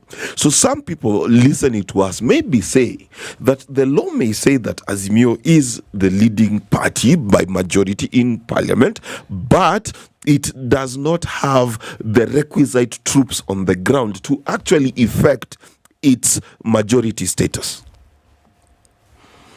Let me answer your question sequentially. This Kanini Kega and Sabina, what's her name? Sabina Chege. You wanted to say Sabina Ishungwa? No, Sabina Chege. I thought it was Sabina Joy. Sabina Chege. I see what you did there. Those two are the cause of the problem, because they were the two rats that first jumped the ship. But you see, the machination has come to know, because the High Court, I believe sitting in Milimani or Kiambu, restored the leadership of Jubilee to its rightful owners. And that's why I've persisted in this position, that it doesn't matter how much you run away from the law. Your flight is without movement. So to that extent, there is clarity as to who are the owners of the Jubilee Party. No wonder, therefore, retired President Uhuru Kenyatta came out the other day and said, Jubilee Party will field Fred Matiang'i because it is his party. He has retained control of the party.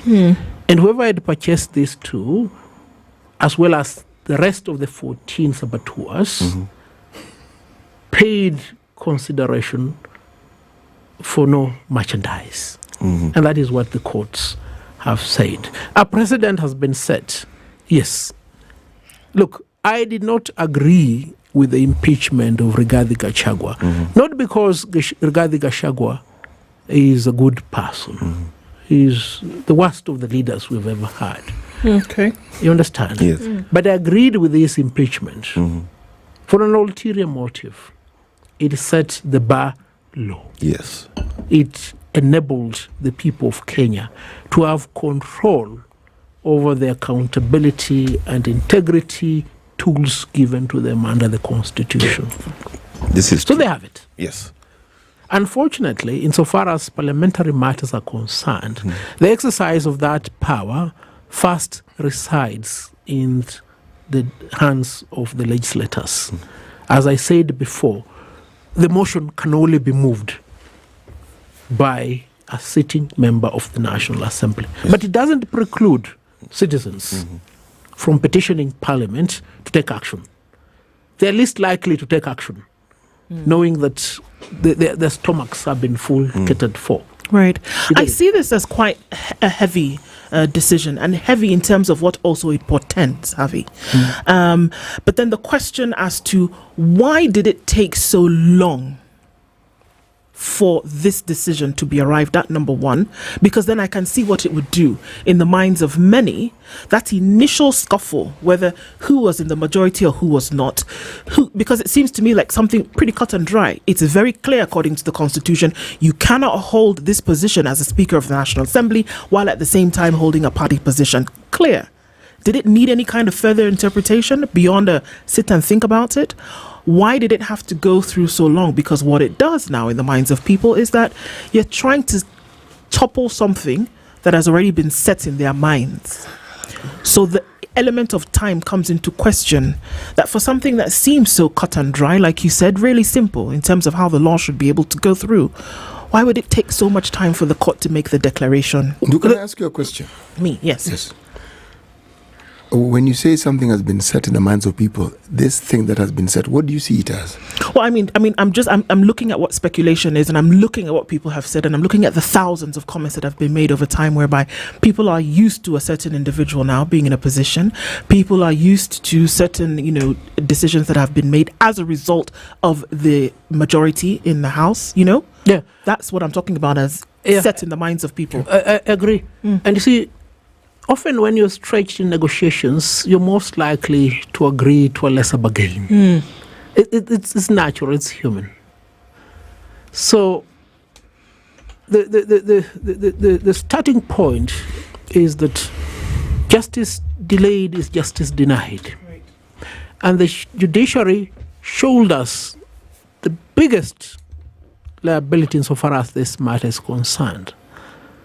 There is practice, in fact, entrenched in several decisions. Constitutional disputes, judicial review disputes ought to be determined expeditiously. And what is expedition? A determination beyond 6 months is inordinate. Insofar as a constitutional petition, a judicial review matter is concerned. Why do I say so? Because the Civil Procedure Act and the rules and practice have stipulated that a matter originated in a civil court, private disputes, ought to be determined within a year. So disputes between private individuals and the public, private individuals and the state, ought to be determined within 6 months. So these 3 judges must, as we appreciate the good decision they have made, our lamentation is that it has come too little too late. At a point in time where even the majority party in the National Assembly resiled to its fate and decided to accept a bargain lower than they were entitled to. And we can't blame them from a political point of view, because we need to be objective in our evaluation of this issue. And that is why many of them will say we're now in government, the issue's become mute, it's been overtaken by events. And these are the victims saying this, not the aggressors. You understand? So their position must be perceived from that perspective. But when that is said and done, one thing cannot be removed from this equation. You, as a leader, is elected on a specific mandate to go and represent the people. So the explanations that we have alluded to, which have been received from your end, need to be taken from that perspective. What motivated you to pick these incentives? Right. I mean, we elect you to go and pick your basic salary and allowances and serve us as member of National Assembly for Likuyani or Westlands for 5 years. Don't go there and be purchased like this 14. You shouldn't do that. It's wrong. So the court shoulders some measure of responsibility. You, as members of the National Assembly, shoulder the highest responsibility because you are the delegates of the people insofar as legislative issues and oversight matters are concerned. You cannot give a credible explanation. I remember having a conversation once with Justice Isaac Lenola, and he talked about judgments made taking into consideration the atmosphere in the nation at the time. Different factors that are taken into consideration when a judgment is being made. I wonder that when you look at it also then from a legal point of view, that if you do take into because we're still talking about the time factor here, and then to ask yourself that in as much as you're making a judgment, right, taking into consideration how you know the political in the nation to be at any given time, do you then realize what the repercussions of that judgment would be when you make it? We know how things happen, whereby you already know. The judiciary must know that in a lot of cases, court orders are taken as suggestions. They've seen what has happened as a result of some of the court orders that have been made or some of the proclamations that have been declared, right? Yes. Do you take those into consideration? Because this 3-judge bench at this time saying this thing must also take into consideration what the political is at the moment, whereby they'll say, okay, yeah, well, the court have said it. But what is the likelihood, really, with how we've seen things happen, that Moses Wetangula will wake up this morning and say, okay, thanks, guys. It's been real. It's been a great ride, but I can no longer sit here anymore. Or that Kimani Ichung'wah will say, actually, you know what? The court dealt on Friday that I shouldn't be here. Let me take a back seat. Or that one member of parliament, a sitting active member of parliament, will come and put a petition forward and say, you shouldn't be here. And it's Junet Mohammed who should. Do you see what I mean? I see what you mean. And there's a simple answer to that. I think we're talking about the wider public interest. Indeed. A road has been constructed across Standard Media Group property. The road is already functional. After 5 years, the court determines that there was no public participation in the acquisition of this land. So what are you going to do? Take down the road? So you see, you need to weigh the interests of the owners of this property vis-a-vis the wider public interest. Those are the issues that may tinker an outcome after passage of time, but not the static nature of the law. I mean, God forbid if I decided to put on a skirt, makeup and high heels and use them for 5 years, masquerading as a lady, and it was discovered after 5 years that I'm not a lady. I mean, will you say that we need to countenance this situation longer than the 5 years? Because many people have looked at him and they think they look like a very beautiful and they're comfortable with the beautiful girl that they've beauty. No, it doesn't work like that. You see, the indelible flow in the Speaker of the National Assembly holding dual offices does not change. And if you are to countenance it beyond the determination by the court, it will mean you're giving these people a license to flout the law in future. Without disputing what Justice Isaac Lenola said, I've created the dichotomy between what can be considered as public interest to tinker decision. Just a quick one. We saw Rigathi Gachagua impeached. Now, definitely the Speaker is in hot constitutional soup. You've also spoken of the President of the Supreme Court and her instability for office.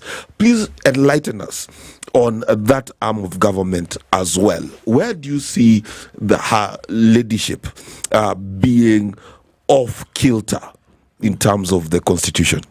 She's failed us. You know, there used to be a very good lady here by the name Linda Ugutu. She's one of those who petitioned me to file a case in court on the CBC. You understand? Amongst many other parents. It took 5 years for the court to determine the CBC dispute. And when they determined it, they said, much time has passed. Students have already transited to this system. Books have been bought. What bullshit is this? And you're a judge of the High Court. Which school did you go to? You should be ashamed of yourself. But more shame should be taken by the Chief Justice. I take it that this was filed under certificate of agency. Absolutely. And the agency was 5 years. Yeah. And you see, some of them even belittled it. Said, no, we want to identify who's the child in the issue, what is the matter under contestation. I mean, look, my wife was very much against this CBC. She decided to take our children to a different school. But who else? I mean, do all of us have this capabilities? No, not everybody has You it. understand? And, I'm very traditional. My premise was, look, I went to school in Angili Primary School. There was no window. In fact, there was just a hollow where I could jump out if I didn't like the teacher and rest outside. But here I am. I can actually see you jumping out of that window. Yeah, and relax outside, bask because I didn't like the music teacher, and come back for the English teacher because the English teacher was my mother. She should have noticed it. and here I am. So I thought, look, there's nothing wrong with this system. Let's just take the children there because we went through it. Yeah, I went to Nangili Primary School. I went to Musingu High School. I went to Nairobi University. Why do you want me to take my children to very expensive schools where you pay fees of 2 million? No, I won't do that. But this is the reality. And the courts countenance it. And as Mark asked, what is the Chief Justice doing about it? She's done nothing. Although this is not the topic for discussion today, but no. It's actually relevant because those are three arms of government. Yeah. We have impeached someone who was in the presidency because we know the presidency is two people. Yeah. We've got a speaker who's been found in breach of the constitution. He should resign in shame.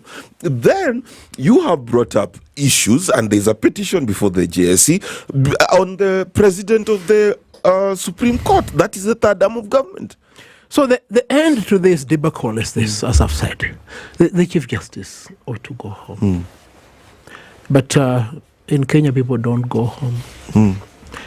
There was a cartoon that the most complicated surgery is the one of removing a political leader or any other leader in Kenya from office. I think it can never be performed because they will resist the surgery. And we have taken this position that we can have a bad executive, and we have a bad executive. There's no doubt about it. We can have the worst legislature. We have the worst legislature. But we cannot allow ourselves to have bad judiciary, because the judiciary is the bastion, is the hope of everybody. I've told you, even this belligerent Wetangula came and pleaded, please, can we go to court to preserve my office as a party leader of Ford Kenya? All of us go there, you understand? Yes.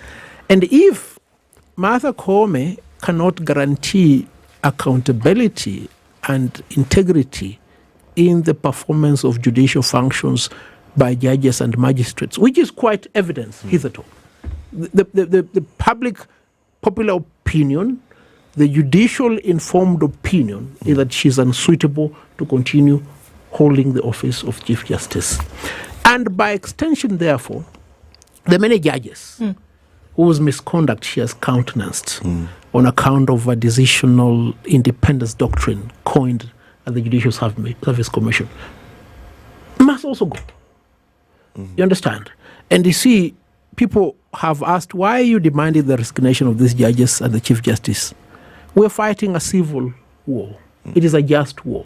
We must fire a warning shot before we point a salvo on the victim. Yeah. So we will open avenues for her to leave, any other judge to leave. Because the Constitution allows a judge to retire honorably at the age of 65 and get all your perks. I mean, we are prepared to go to the end of this fight. It will be bloody. It will have casualties.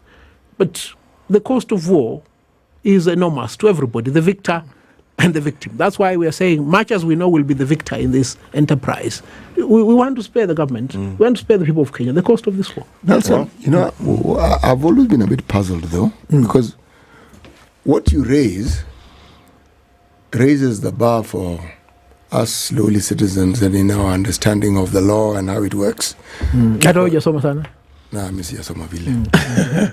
Most of my time was attending school on Sundays. Nilikuwa napitia tu school namna hii.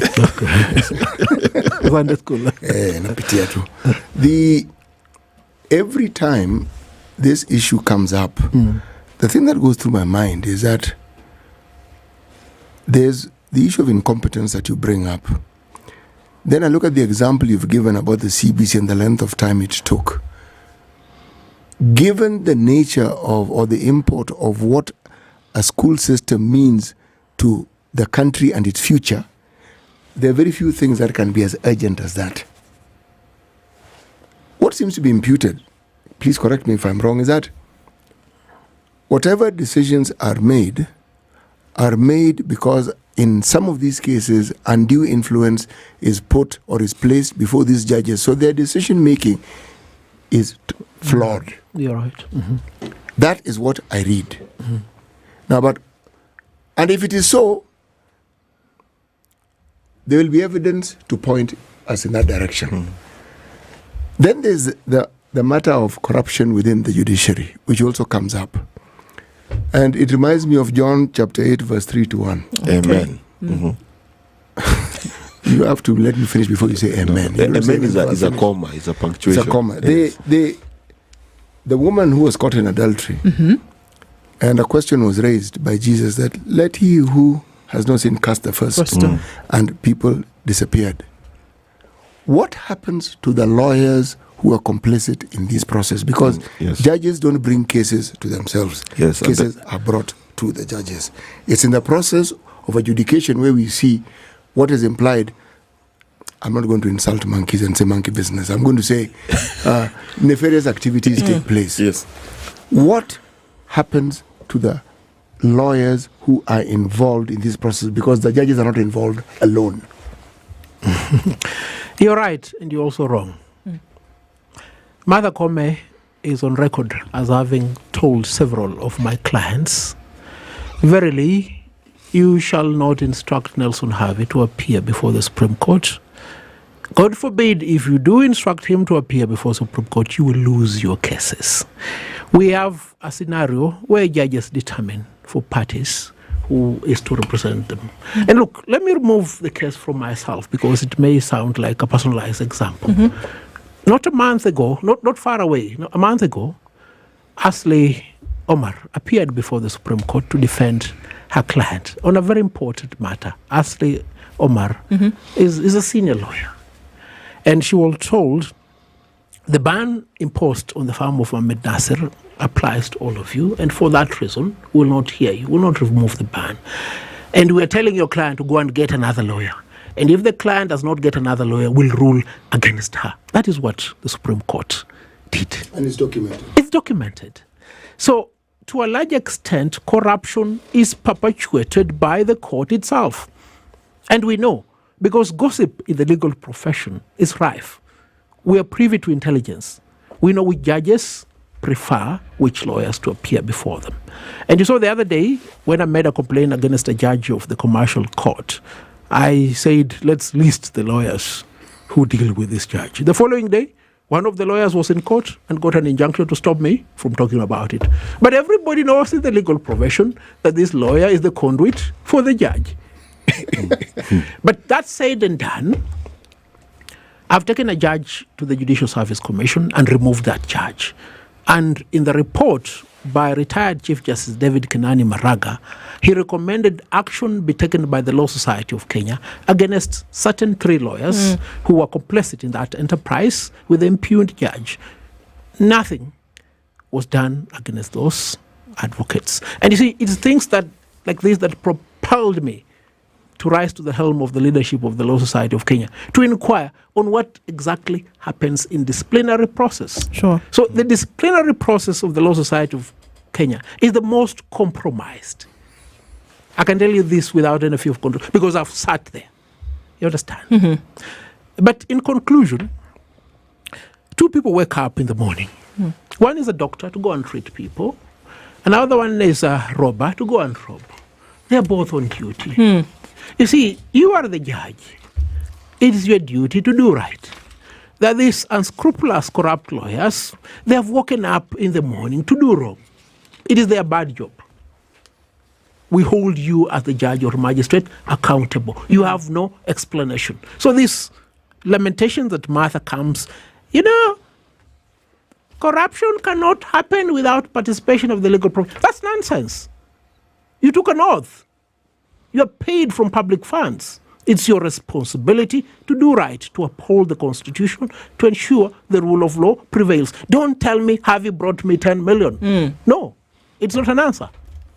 Nelson Havi, thank you for being here. Thank you for your explanations of this. And conversations like this must continue. And we look forward to having you in the hot seat another time. Asante sana. Good morning. Thank you. It's 8:01.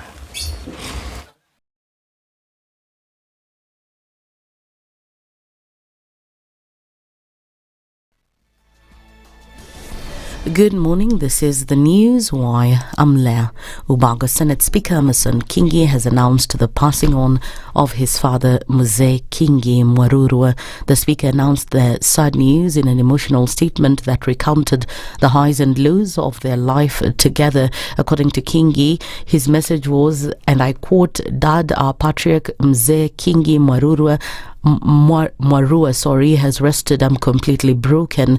Dad, especially when I remember the painful journey and struggles that you went through to make me who I am today." End of quote. Kingi said the father lived a challenging life characterized by many ailments that often pinned him down. The Speaker at the same time highlighted a key moment of their life during the 2024 December holidays when they danced together in celebration.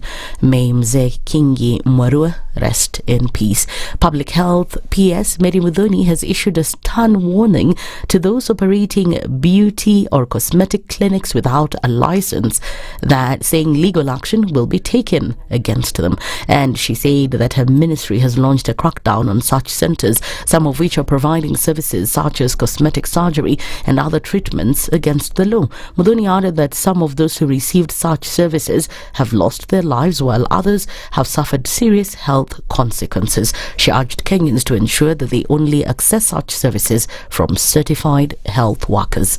The National Assembly resumes its fourth sitting of the 13th Parliament today after a long recess and the delegates' conference that took place in Naivasha. However, today's session is expected to face legal challenges following a recent ruling that nullified the recognition of the Kenya Kwanza Party as the majority in Parliament. The ruling also cast doubt on the ability of National Assembly Speaker Moses Wetangula to hold office, as he has not yet resigned from his Ford Kenya party position. The High Court in Milimani on Friday declared that the Azimio coalition is the legally eligible majority party in the National Assembly. Wiper Party leader Kalonzo Musyoka has already urged Azimio MPs to take their position after the ruling. Mheshimiwa Shakila ni member parliament. Mheshimiwa Kamene member parliament. Mawade yako hapa member Bichachi. On Tuesday muende mukae mahali ya majority in the National Assembly. Because mahakama imesema hawa jamaa walinyakua, yani ndio kufanya artificial majority, na wamepatikana kwanza mchana na mahakama. Hakimu watatu wakatoa uamuzi kwamba the majority sio Kenya Kwanza, majority ni Azimio coalition. Kwa hivyo Jumatano pia tutaitisha kikao na wabunge wetu wote ndio tuchukue msimamo. And in the international scene, UK immigration enforcement teams made over 600 arrests in January, a 73% increase on the same period a year ago, as part of the new Labour government plans to tackle undocumented migration and people smuggling gangs.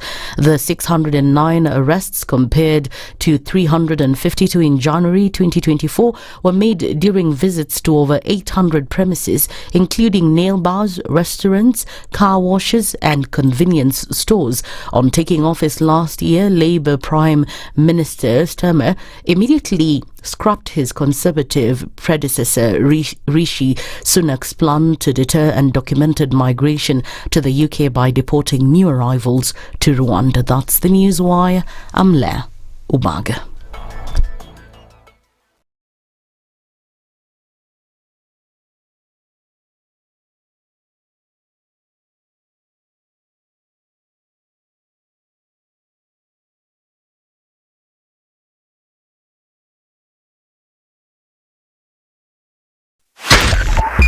.5 Spice FM, Kisumu.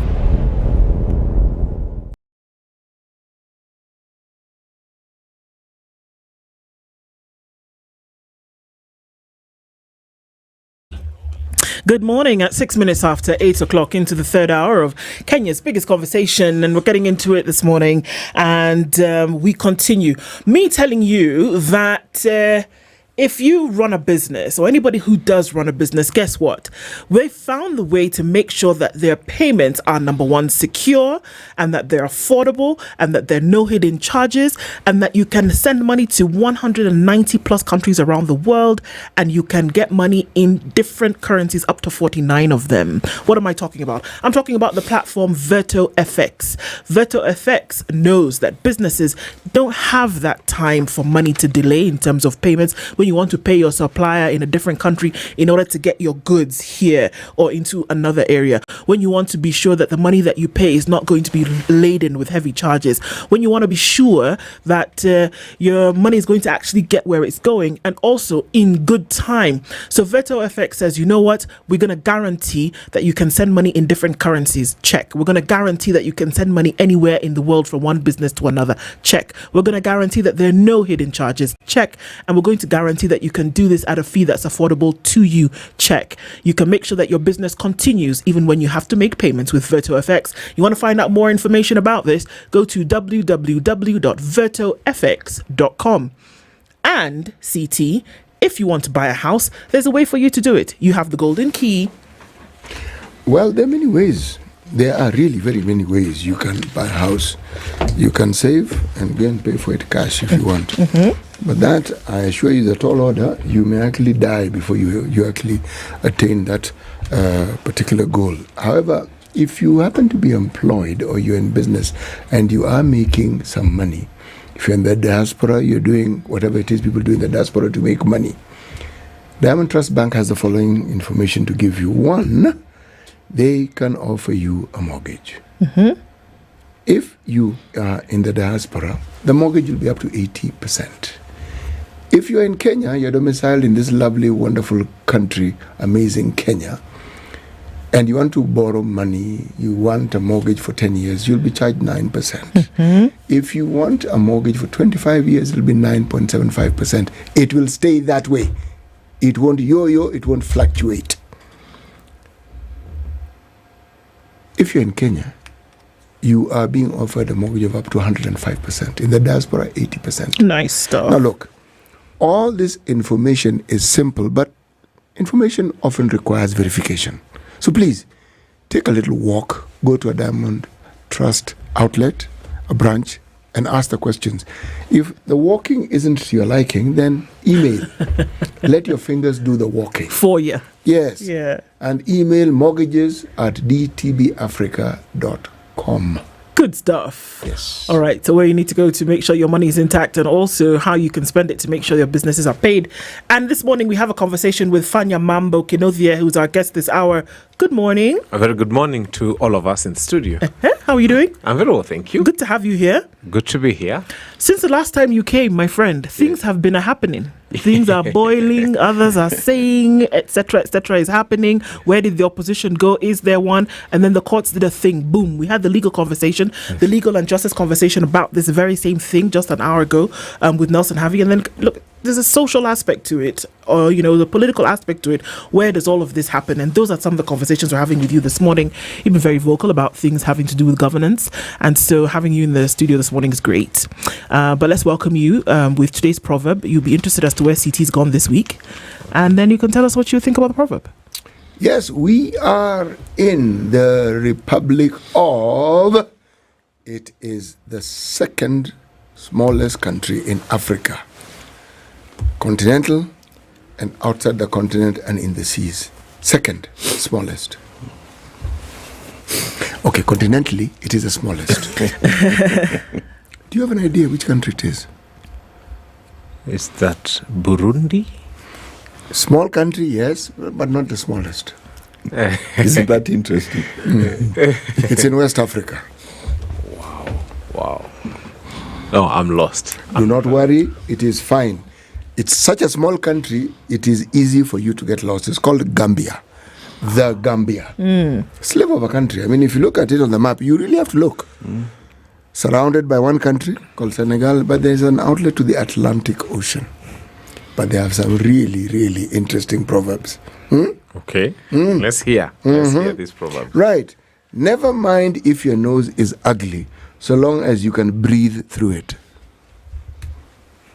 Never mind if your nose is ugly, so long as you can breathe through it. I think it's all about functionality. That sometimes in life, looks don't matter. What matters is functionality. Sometimes you have things that don't look as good, but they function. Like parts of our bodies we wouldn't want to talk about, but they function. You don't even want to look at them. You don't want to know how they look, but they function.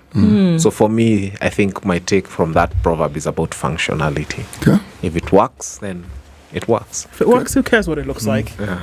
Okay. So there are things in the country at the moment that may not be working. Or we may not want to look at. Or we don't want to look at. Yes. We don't look. If we didn't want to look at them, but they were working, then maybe it would be all right. Yeah. But somehow they don't look good and they're not working either. And you've had a word or two about some of those things recently. There are many things that have been said, and we want to start from a lot of the president's words over the last couple of days. Many have called them unpalatable.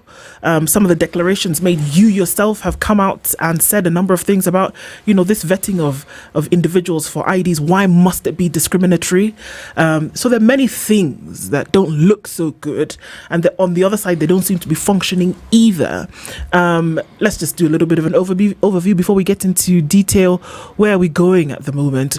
We have an opposition who now is being called upon to say, take your position, because you've been given this golden ticket by the court. But it doesn't seem like that's going to happen. Where are we, Fanya? Thank you very much. I think first and foremost, we need to appreciate that we have a very angry head of state. And he's angry because I remember he went to Isiolo and he said, nyinyi vijana, musijaribu kutisha serikali, tutawasafirisha.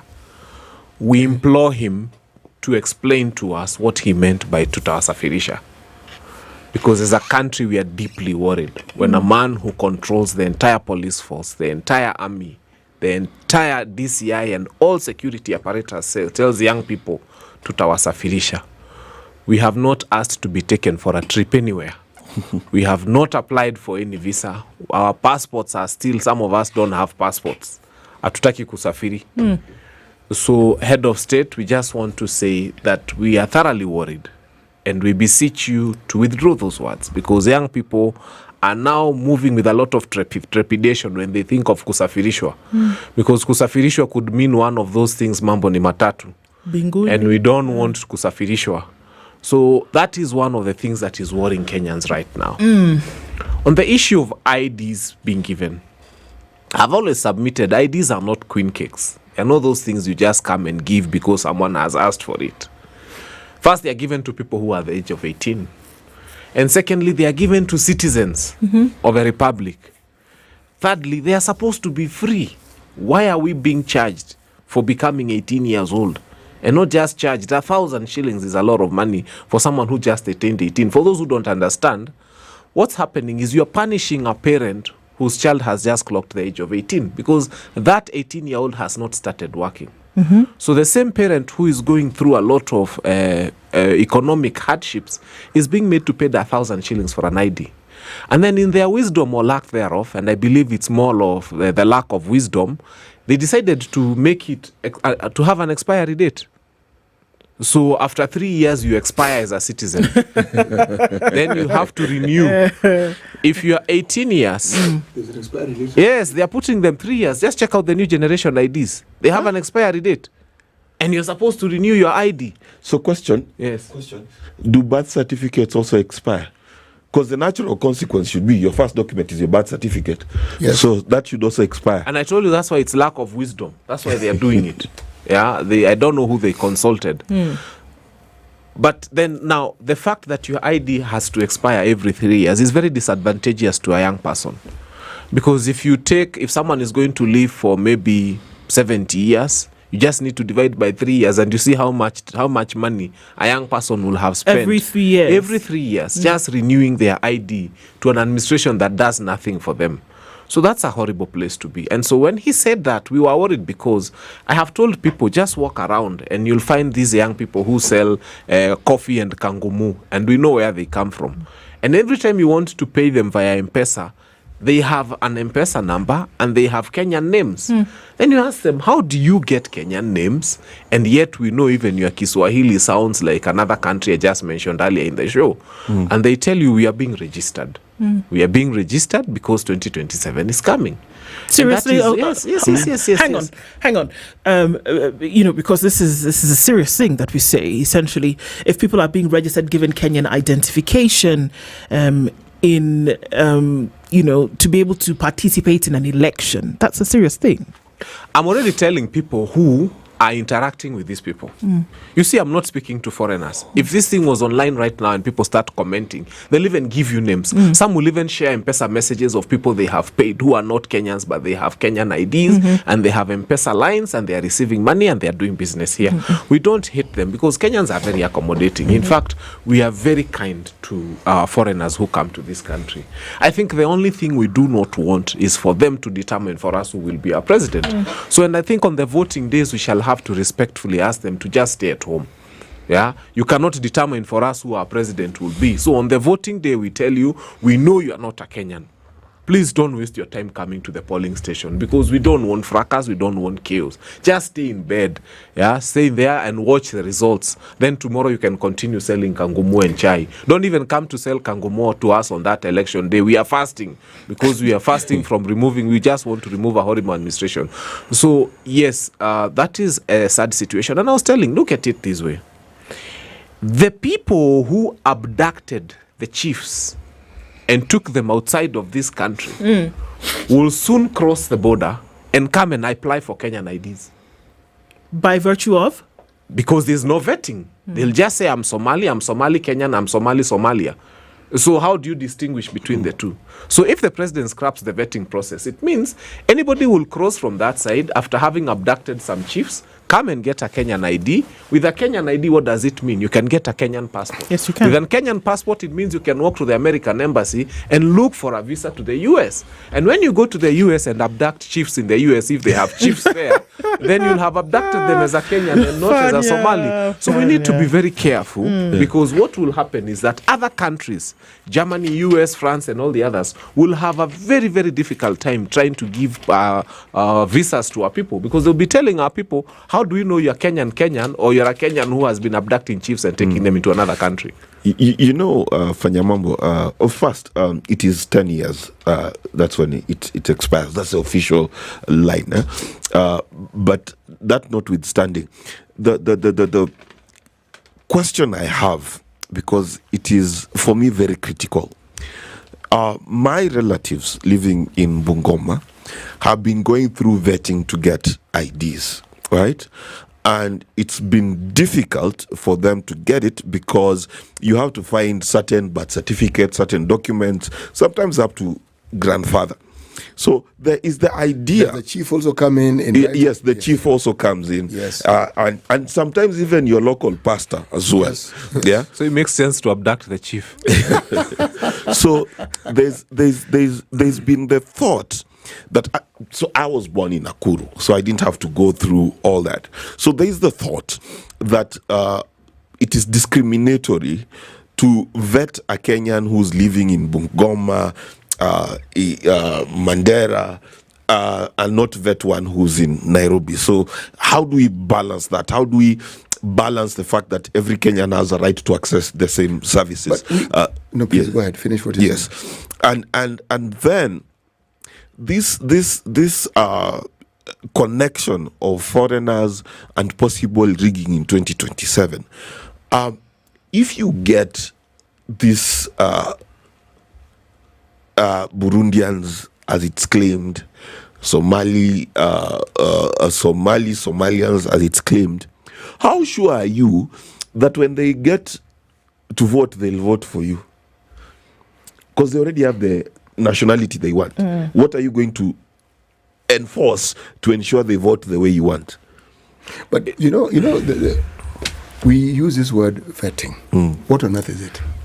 Well, like I explained, it's the chief knowing news from... Yes. Yeah. Is it, when you say vetting in the northern part of Kenya, not vetting in Busia, vetting in... Oloitoktok? is it the same? Are we talking about the same thing? When you want to apply for passport, it doesn't matter who you are, they always ask for your birth certificate. Yes. Is that a vetting process? And when we say, because by the way, this thing that we're talking about, May 1st, 2024 is when the president announced this thing. We're in 2025. Yes. So it was announced before, last year. True. Now, the question I'm asking is, when he says abolishing, what exactly is being abolished? So you don't have to go through the litany of questions, I would assume. And But there is nothing that happens, even if you go and open an account today and you have an ID, the questions are always asked. All right, call it vetting, call it verification. Allow me to ask the question, because the three of you gentlemen obviously have an ID, a Kenyan ID, right? Yes. When you were going to get your ID at 18 or whatever, what were you asked in order for you to be given the documentation? What are you asked? Are you asking any questions? Okay, let me explain this, and it has always been very clear. Every person who's applied for a Kenyan ID has had to bring the ID of their parent. Yes. And every person who's brought the ID of their parent has not been asked further questions. So once you present your parents' ID, they say, okay, thank you very much, come after whatever to pick up the your bulk of these people who are complaining are people who do not have access to their parents' IDs. And the reasons they don't have their parents' IDs is primarily because their parents may not have been Kenyan. But for anybody whose parent is Kenyan, when you come and you're even in Busia at the border and you come with your father and mother's ID, they usually give you that because they ask you for a birth certificate, and some things are common sense. The problem we are having is that there are human beings who claim to have lived and been born in this country. You don't have a birth certificate. No primary school has got a trace of your name. You don't even have an admission number in any primary school anywhere in the vicinity of Kenya. You've not been to a Kenyan high school. Then how are you a Kenyan? How are you a Kenyan? Because your parents are not Kenyans. You are speaking English. You've not been up to a primary school in Kenya. You can't even name the one teacher from your school. I think vetting only comes when questions arise. Okay, so in this case, what we are saying is that question of bringing your parents' documentation then has been removed, essentially. So what we're saying, with the pronouncement that was made in May 2024, and then with the revisiting of the same when the president was in Northeastern just a few days ago, is that essentially that question of bringing your parents' ID, if you want to get your own ID, then now has been removed. Is it not? I don't know what it means for Kenya Kwanza, because anything goes with this administration. So it could mean anything. It could even mean you can walk. It means that you can walk up to the door and say, I need a Kenyan ID, and then they'll say, are you Kenyan? Then you say yes. Then you'll be given an ID. It could mean anything. Okay. And the only thing is that nations that are governed the right way they protect their national documents. They don't just give you a national ID. They don't give you a passport because you asked for one, and they don't give you a birth certificate because you asked for one. So I think that should not have been made on a roadside declaration. It should have been a clear policy directive explaining every step of it, and it should have been disseminated to the public. When you make a public declaration on top of a Land Cruiser like that, what it does is that it gives room for too much imagination and too much speculation, and that's what's going on. There is a reality here that we must face. Right from the 60s, when we had the shift uprising, there was the idea of secession that was brought about by our fellow Kenyans who live in that part of the country, northeastern Kenya.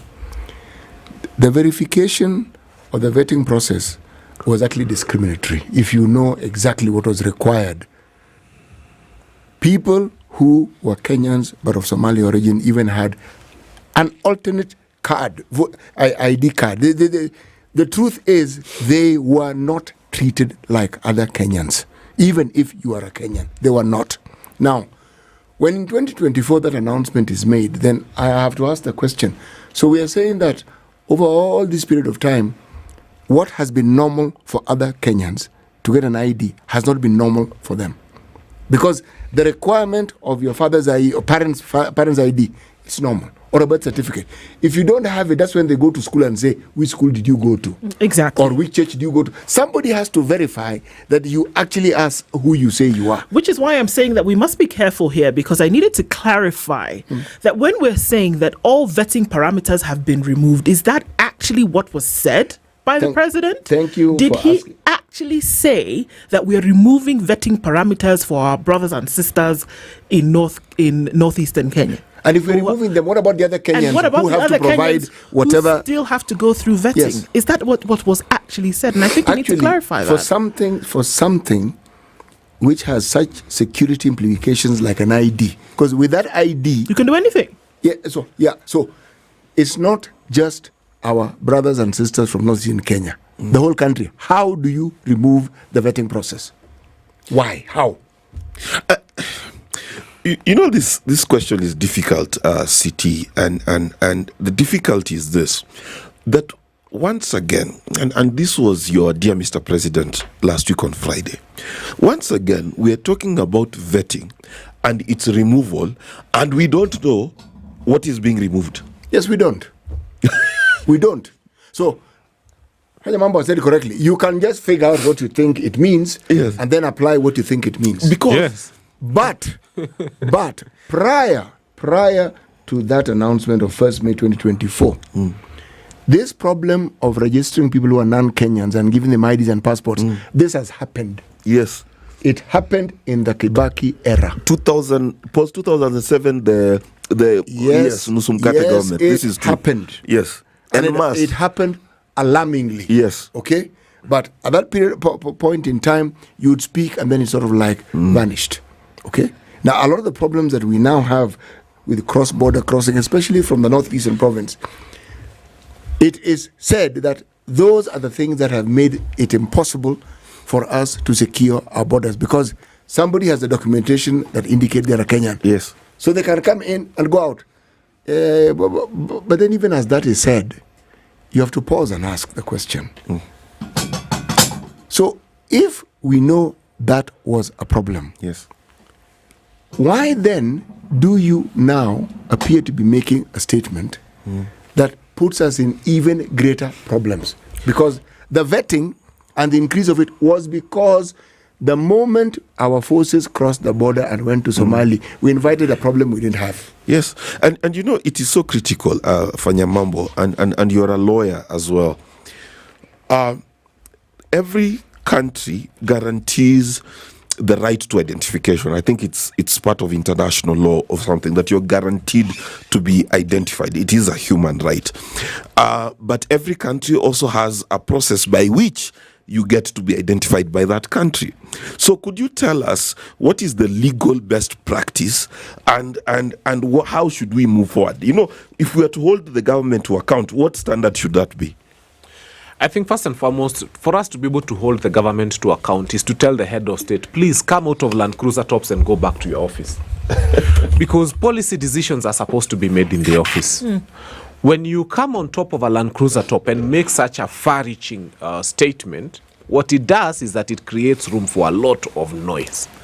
I wish this was happening at the Ministry of Immigration, where technocrats and people who have thought it through sit down and put in bullet form and present it even on the daily newspapers, and it comes out on news and says this is the policy direction, and you highlight in bullet form that this is what you shall be going through when you're getting an ID. And that is better, because even it creates room for discourse, and it also creates room for public participation, because they can say this is the draft policy that the government has come up with regulating the issue of IDs. And then Kenyans would probably have had a few town hall meetings and made their contributions, and then that document would have been used as a guideline. What we have now is a public declaration made on top of a Land Cruiser. What did he say, Fanyamambo? What did he say? He said those things that would have made people clap for him, and that's what he wanted, because he was in Northeastern, and what was biting the people of Northeastern the most was the issue of how do they get identification cards and so on and so forth. So sometimes the head of states moves to places and tells them things that he thinks work for that region, but he doesn't look at it as something that affects the whole nation at large. Let's clarify for the purposes of this discussion. I think it's extremely important. What did he say on that day? What did he say that then got all this everybody riled up? What did he say? What I picked up from him, he was saying you are scrapping the vetting of the issuance of IDs to you people, because he was trying to tell the people of Northeastern that they have been going through a discriminatory process of getting IDs. But when he said that, there is usually a lot of room within which that happens. And there are reasons why that happens and why it happens and when it happens. When you say it that way, that's when I said again, the president needs to start working from his office. is it creates room for imagination. Sure. And a lot of speculation. And people can say anything and do anything about it. Policy statements are not supposed to be communicated that way. Indeed. And that's why we have a problem. Mm-hmm. So now it's going to be everybody making their own interpretation. What will stop me now from going to a chief and saying, President alisema tu mtu akitisha idea pewe. Absolutely. Mbona nyinyi mnatusumbua? That statement is very amorphous. Yes, it has but got actually, the capacity to mutate into anything. Actually, he said more than that. He said more than that. Yes. When he concluded, he said that whatever is applicable to the people of Northeastern Province must be applicable to every other Kenyan. He also said that that region had been discriminated against for the last 60 years. It's that last bit that I caught, that whatever is applicable to the people of Northeastern Province must be applicable to everybody. Now, when I weigh that against the focus we've given on the removal of vetting, can you actually say that he was saying that you have scrapped vetting altogether? And that's where the confusion comes in. No, and I think that's where it would require the policy discussion, where you're sitting at the table saying, if in case of A, then B applies. If in case of B, then C applies. And it's very necessary to do something like that. The ambiguity comes from this statement. Yeah. He removed extra vetting, right?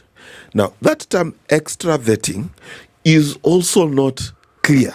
So, for example, let's say you take a street kid from Nairobi, right?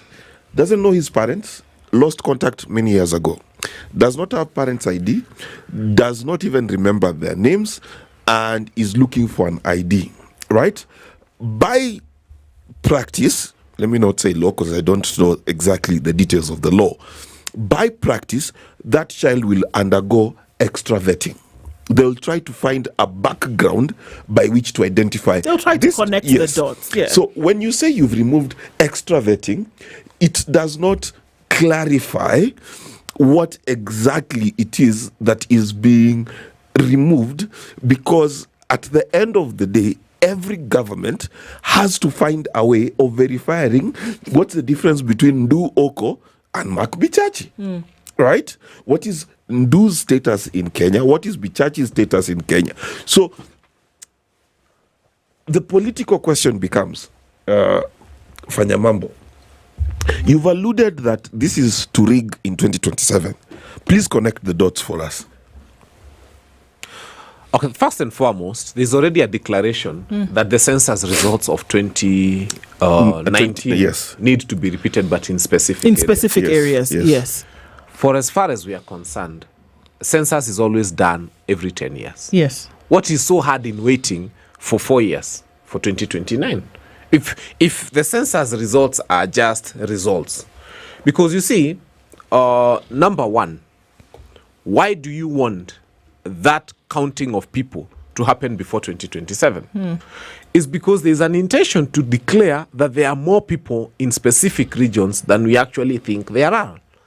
And therefore, if election results for that place show that there are more people, then there's no question to be raised. I think the most sensible way to have done it is to say, I have not seen people who have been denied voters' cards. I have not seen people who are complaining. Just go to Northeastern, and anybody who has an ID, give them a voter's card. And then if IEBC concludes that there are 50 million voters in Northeastern, they have all been given voters' cards.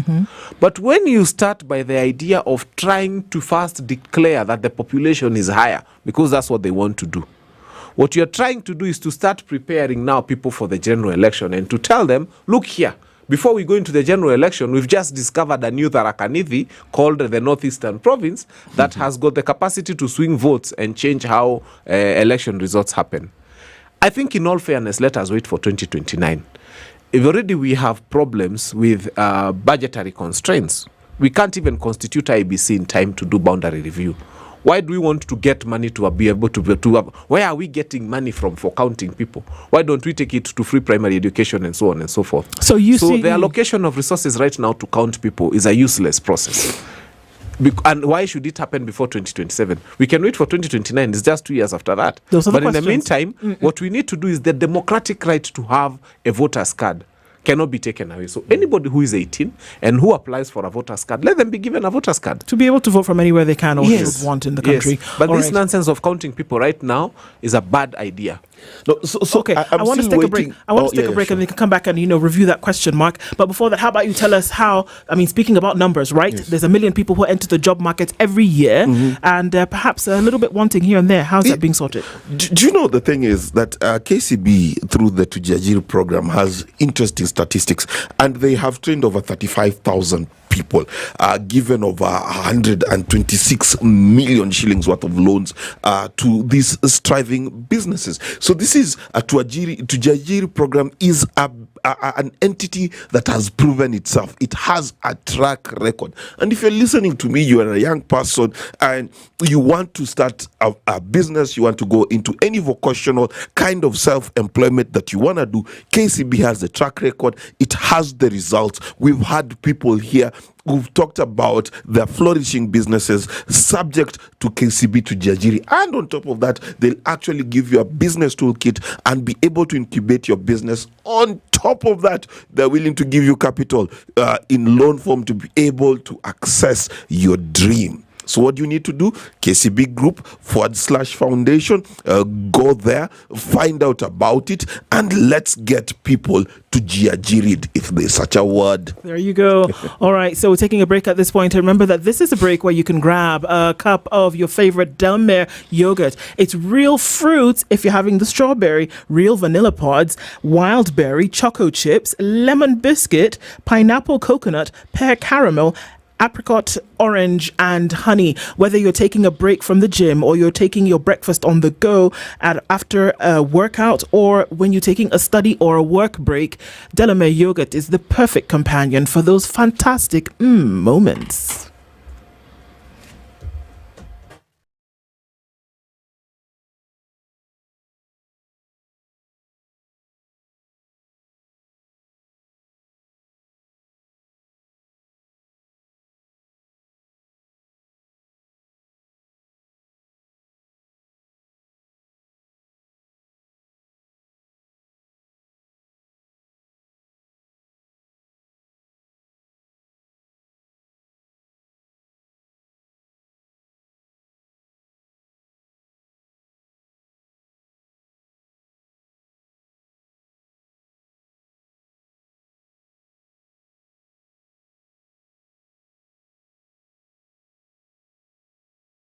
Some days just have you feeling, you know the ones. Very few aha moments. Just moments. There's something magical about finding the place you call home.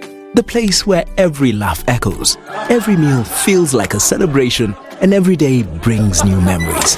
A home where milestones matter, such as birthdays, anniversaries, family dinners, and all the moments in between that make life special.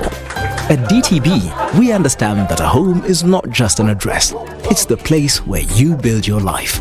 With an interest rate as low as 9% and up to 105% financing, own your dream home with DTB. Apply for your home loan today via email on mortgages@dtbafrica.com, call us on 0110-708-297 or 0110-629-015 or visit any of our branches for more details. DTB. Bank with us. Bank on us.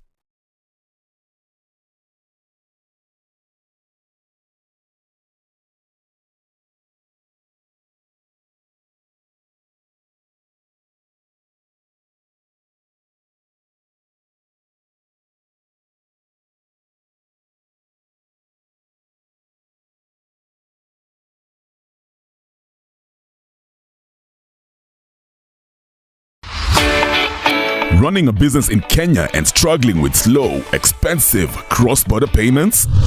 With Verto, you can send and receive money globally, faster, cheaper, and hassle-free. Pay suppliers, collect payments, and expand internationally with ease. 49 currencies, 190 plus countries. One powerful platform. Better rates, faster settlements, secure transactions. Global payments made easy.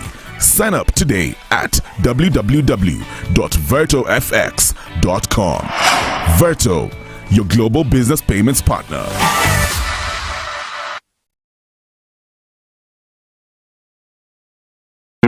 Are you a young person looking to unlock your potential? Are you ready to take the future in your hands? If so, then listen up. KCB to Jejiri is the plan. It's designed. At 19, it's 18 and sunny in Nakuru, and 16 and sunny in Nyeri, 17 and sunny conditions in Eldoret, while Mombasa at 29 is sunny, and Malindi at 29 sunny as well. 23 and sunny into Kisumu, while at 23 it's sunny in Kakamega, and at 23 sunny in Kampala, going to highs of 30. Looking at 28 degrees and sunny in Dar es Salaam, while Johannesburg at 20 is sunny. Mogadishu at 27, sunny as well, with sunny conditions in Addis Ababa at 17. It's partly cloudy at 27 in Lagos, with 25 and cloudy conditions in Kinshasa.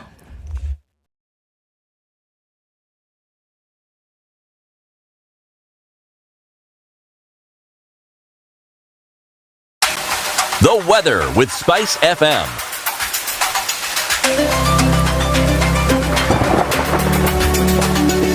All right, traffic continues this morning, and we're just going to take a look at what's happening on the Southern Bypass this morning. There's been a crazy accident that happened on the Southern Bypass. Yikes. So that means in and outbound traffic is quite something this morning as you go towards that Uhuru Gardens interchange. While that affects traffic on Langata Road as well, it's bumper to bumper and the traffic is terribly heavy. So if you've got on the Southern Bypass because of an accident that happened earlier, we're still dealing with that traffic, and you're going to have to contend with that as you find your way out towards the city. Raila Odinga Way takes over some of that traffic, but then it gets heavy even as you're going towards the Nairobi Funeral Home Junction, and also some traffic on Aerodrome Road as you get into the city. And that means that Uhuru Highway is already clogging up. We're coming off of Mombasa Road towards Capital Centre with quite some traffic as well. So it's a crazy morning, folks. We're keeping an eye on all of this and see how we're going to get through it. Let's navigate with some patience. SpiceFM KE on X, hashtag The Situation Room.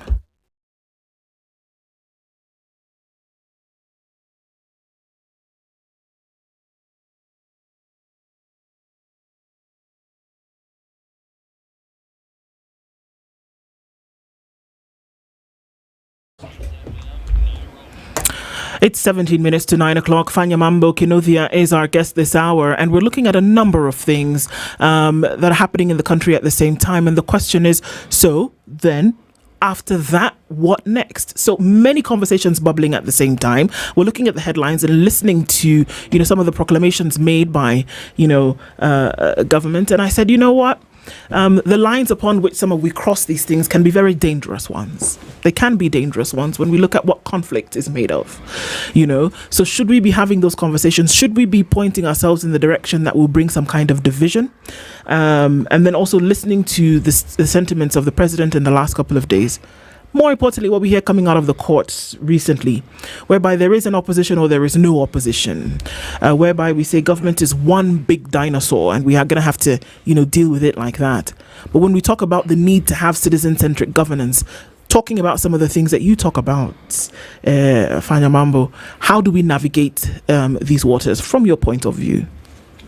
I think I like the declaration from the courts. I was privy to the petition that was filed by a very good friend of mine, Advocate Kibe Mungai, and that was the case that has had a declaration saying that Azimio is the majority. But I can tell you, no right-thinking judge would have given a different ruling. The case was so straightforward. It's a question of how many parties went into this election under Azimio and how many parties went into this under Kenya Kwanza administration. Then how many members of parliament, Senate and so on and so forth were elected on the various coalitions. It was so simple, so straightforward that any judge who would have ruled otherwise would have been within McNaughton rules. So, who is McNaughton and why do they have rules? McNaughton. It's a legal way of saying someone who is not sin. A few eggs short of a dozen, huh? Yeah, okay. A few eggs short of a dozen, yes. So someone who is not sin. In Kikuyu, they say, for example, if it is something that was boiling, the way you boil githeri, you boil. Yeah. There was one last boil that didn't happen. Kuchemka. Yeah, and so basically it was a straightforward case. Unfortunately, the ruling is coming at a time when, and by the way, the people who really delayed this ruling was Kenya Kwanza administration, because they really tried to fight. They were hoping it would go all the way to 4 years. Kimani Ichung'wah, thank you for withdrawing the name leader of majority immediately from all your socials. If you go to his socials, he has already removed leader of majority. Yes, he has. He has removed from all his socials because he's not leader of majority anymore. So he's now Kimani Ichung'wah, Honorable MP for Kikuyu. And so we are looking forward to seeing Azimio come back together and start saying, hey, where did we leave what you've just said? Yes. You just said that Kimani Ichung'wah all along knew he was not leader of the No, he knew. He knew. Even from his heart, he knew. It is simple maths. You know, Why? you Just waiting for the courts to come you out do and class say 8 it? maths. Why? Because, you see, sometimes in Kenya we do things because we can. You take away from people because you can. And then you think about morals later. Now it's coming back to bite them. And it's a shameful place to be. We're in the place whereby somebody's going to wait for somebody else to come and declare, you know, and say that, and I think we need to tell Wetangula to make Kimani Ichung'wah return all the benefits he has gained for those 2 years. For occupying a seat he should never have occupied for those 2 years. But now the person who would have occupied that seat is Opiyo Wandayi, who is already in government and who has actually forsaken an elective seat. Who also forsakes an elective seat to become a cabinet secretary who can be fired at the will of the president? I don't know where some of this wisdom comes from, but anyway, each to their own. Have you heard of the word expediency?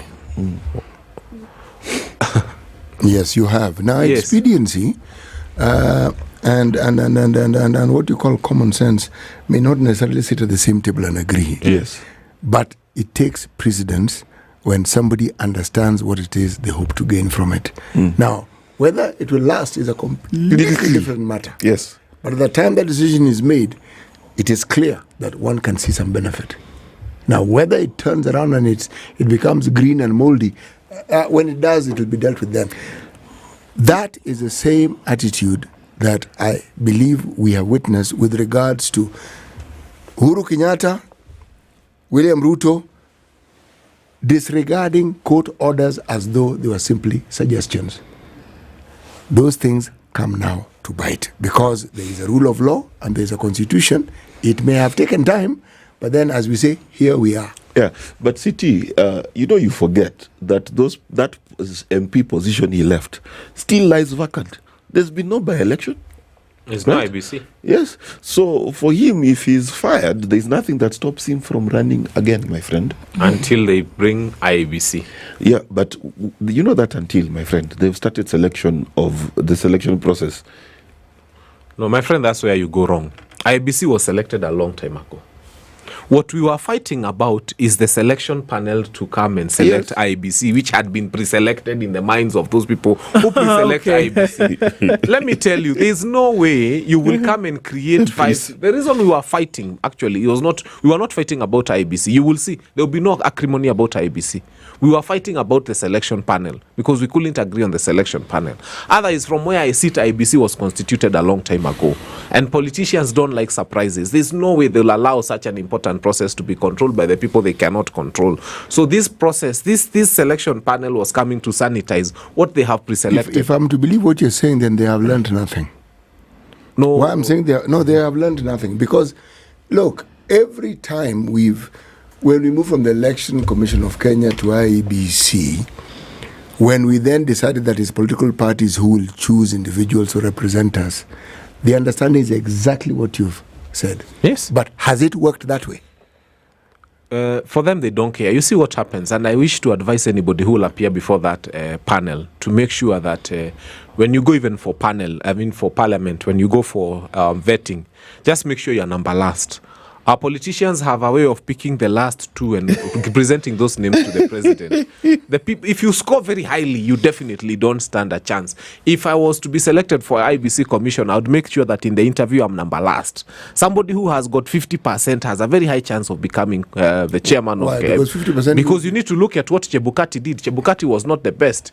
When they were selecting, they chose the last two. Those were the names that were presented to the president, because there was this belief that some of the scores that make you number one is they look at your integrity. They look at so many things, your character, your inability to be compromised, and you become number one. So I just need to go to the interview and say I can be compromised a bit. I can be a person of low integrity. Then my name will be forwarded to the president for appointment. The immediate former chairman of the IBC didn't have integrity. No, I'm not saying he didn't have integrity, but I'm saying even if you ask him and if you check the results, he was not the first, he was not the second, he was not the third. He was amongst the last ones there. What I'm hinting at is perhaps those questions are a ruse. What they're looking for is not just what you're saying. Someone needs to have demonstrated exactly what you're saying, meaning it is known. So even as you're brought before the panel, it is known that this is the sort of person who is passing the exam we did not set. Yes. That's exactly what we need. You're right. From all angles, you're very right. I mean, look, where we are talking, of course, we're sitting here and we're speculating on different matters, isn't it? But that, sadly, the thing about speculation is that if you do not have a proper and soundproof explanation, or at least people to be able to see things in reality, then you leave room for speculation. Something is going to fill the empty hole, isn't it? So with all of that into consideration, we are at a point where we speculate, but sometimes we kind of sit with our hands crossed across our chest, isn't it? And that you're not really sure what to do. And the whole idea of citizen-centered governance is that you take a position and you say something must be done. We are sitting at the something must be done stage, and is the outcry of people enough at this point from where you sit? I'll say Kenyans have done pretty well. You see, they have the hard work of working very many hours to fix a meal and just to put food on the table. And then the little time that is left is for chasing this administration and getting to correct them for where they did wrong. This administration has kept us so busy. Where before you're done with SHA, there's airport. Before you're done with that, there's finance. And they have a menu of all bad things that they keep throwing at us, and we have to keep fighting back at them. So Kenyans have done well, given that they also have to work for 16 hours just to be able to fix a meal.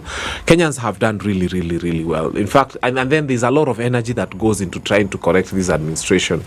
I think what we need to do first is to forgive everybody who voted for this administration, because sometimes we carry them with our hearts and we wish we could beat them but many of them are sorry and they have apologized. So when you see one of them, just forgive them. Maybe that's one of the reasons that Kenyans are heavily burdened, because and what worries me deeply is that those who voted for William Ruto still have votes in their pocket. So I am really worried about what other decision they might land us into. So let's just keep praying for the country. There's a Kenyan who's having watershed week, a Rubicon week this week. He goes by the name of Raila Amolo Odinga. AUC chair potential. Baba Sirkal. I think first and foremost, I wish him well. And I've always said, let us wish him well. You know, the problem I'm having is I'm seeing so many Kenyans who have a lot of anger and bitterness towards Raila's candidature, and they are saying they don't want him to win for all their funny reasons. And I keep telling Kenyans, kama we ukuli panya, kwa nini unaona shida paka akikula panya na akiacha utakula hiyo panya? You don't eat rat, you're not going to eat the rat, and you have a problem with the cat eating the rat. Yes. If today I offered myself for AUC, they would laugh at me. They would ask me, Fanya Mambo, who are you? What have you done? Well, I am not qualified to. The fact that Raila Amolo Odinga stands a chance at AUC, let us not be those people who have a problem watching the cat eating the rat and beating it because it's eating a rat, and you're not going to eat that rat. Let's give Baba his chance. If he wins, we wish him well as a Kenyan. If he doesn't win, Kenya is still home. Arudi tu bado ataendelea na what he was doing here. But what I want us to take away is that jealousy of not wanting someone to get something that you yourself cannot get, and that you yourself would not do anything about with. Yeah. Let's just wish him well. Let's just pray that he wins, because that's his dream and he's a Kenyan. If he does win, well and good. If he doesn't win, well and good. But hii maneno ya kukasirika because paka imekula panya na huwezi kula hiyo panya, that's not good. Well, I just wanted to say that, I mean, I'm looking at Kimani Ichung'wah's ex, and he still actually listed himself as the leader of majority in the National Assembly of the 13th Parliament. So he's still there. Look at his Facebook page. Or should we go to his Facebook? And that before that was... Maybe he doesn't know the procedure of removing that on the X page. Still struggling. Needs a Gen Z to assist him. Oh my goodness. Okay, so on his other socials, it's no longer there. It's not there. Okay, it will be interesting to see what the next couple of days is. City, I know you had a question. No, the thing is, Father Mambo says many Kenyans are angry. But there are very good reasons to be angry if you ask them. Yeah. And sometimes people are not angry at someone.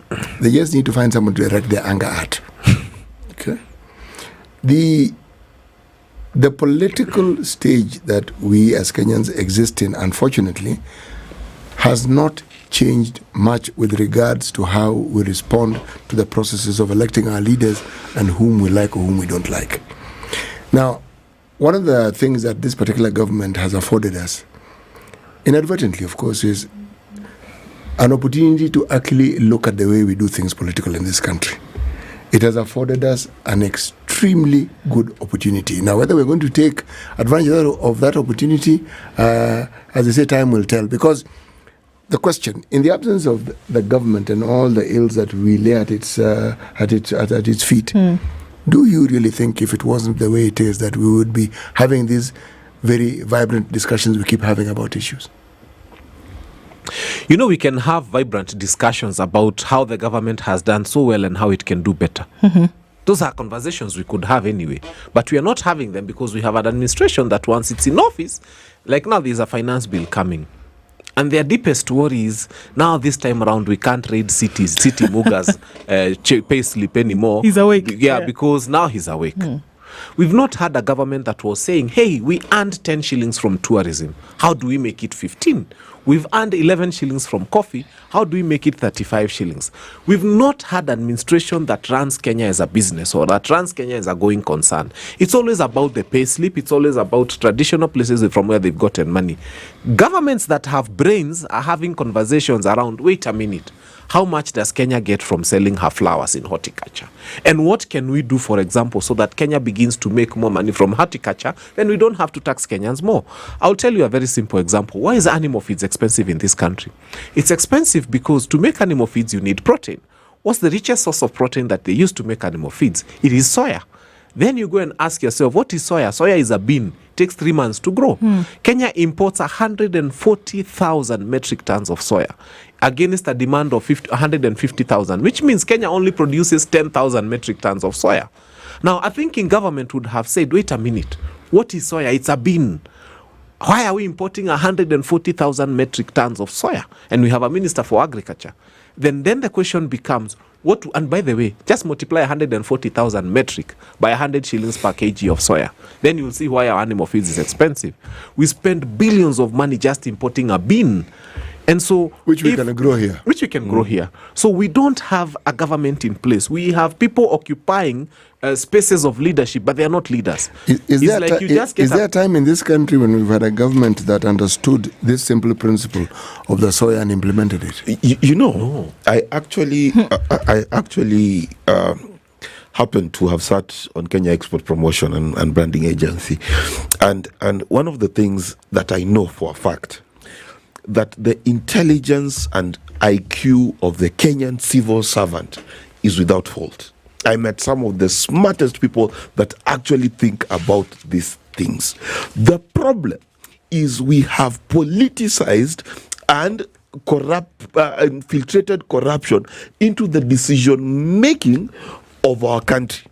So between the civil servant and the president, in between there, between PS, CS, president, there's a lot of corruption and interest that then overtakes the very clear, crystal clear thinking of our civil servants. Look, I think these are conversations that I keep saying it, the conversations that we need to keep having in terms of, bringing our input into a lot of these issues around. Thank you for being here this morning, Fanya Mambo. Again, to have you here again, it would be a good thing so that we can continue to talk about these things and keep them front and center. Thanks for being in the hot seat in the Situation Room this morning. And as to remind you that, you know what, when you think about your healthcare, you don't have to think about those monumental bills that you have to pay when you start paying a little bit every now and then. Jubilee Health Insurance reminds you that with 200 shillings, as little as 200 shillings, you can start putting away something that ensures that when that medical emergency does come up, you will have something to use. A hospital bill can wipe away all your savings in just one day. So you can think about things that you can get. Because you put 200 bob aside every month, your premiums can be paid. Telemedicine, you can consult a doctor, and this is one of the benefits. You can also get free drug delivery as well as hospital navigation support because you have gotten on Jubilee Health Insurance. Do it today. It's 9 a.m.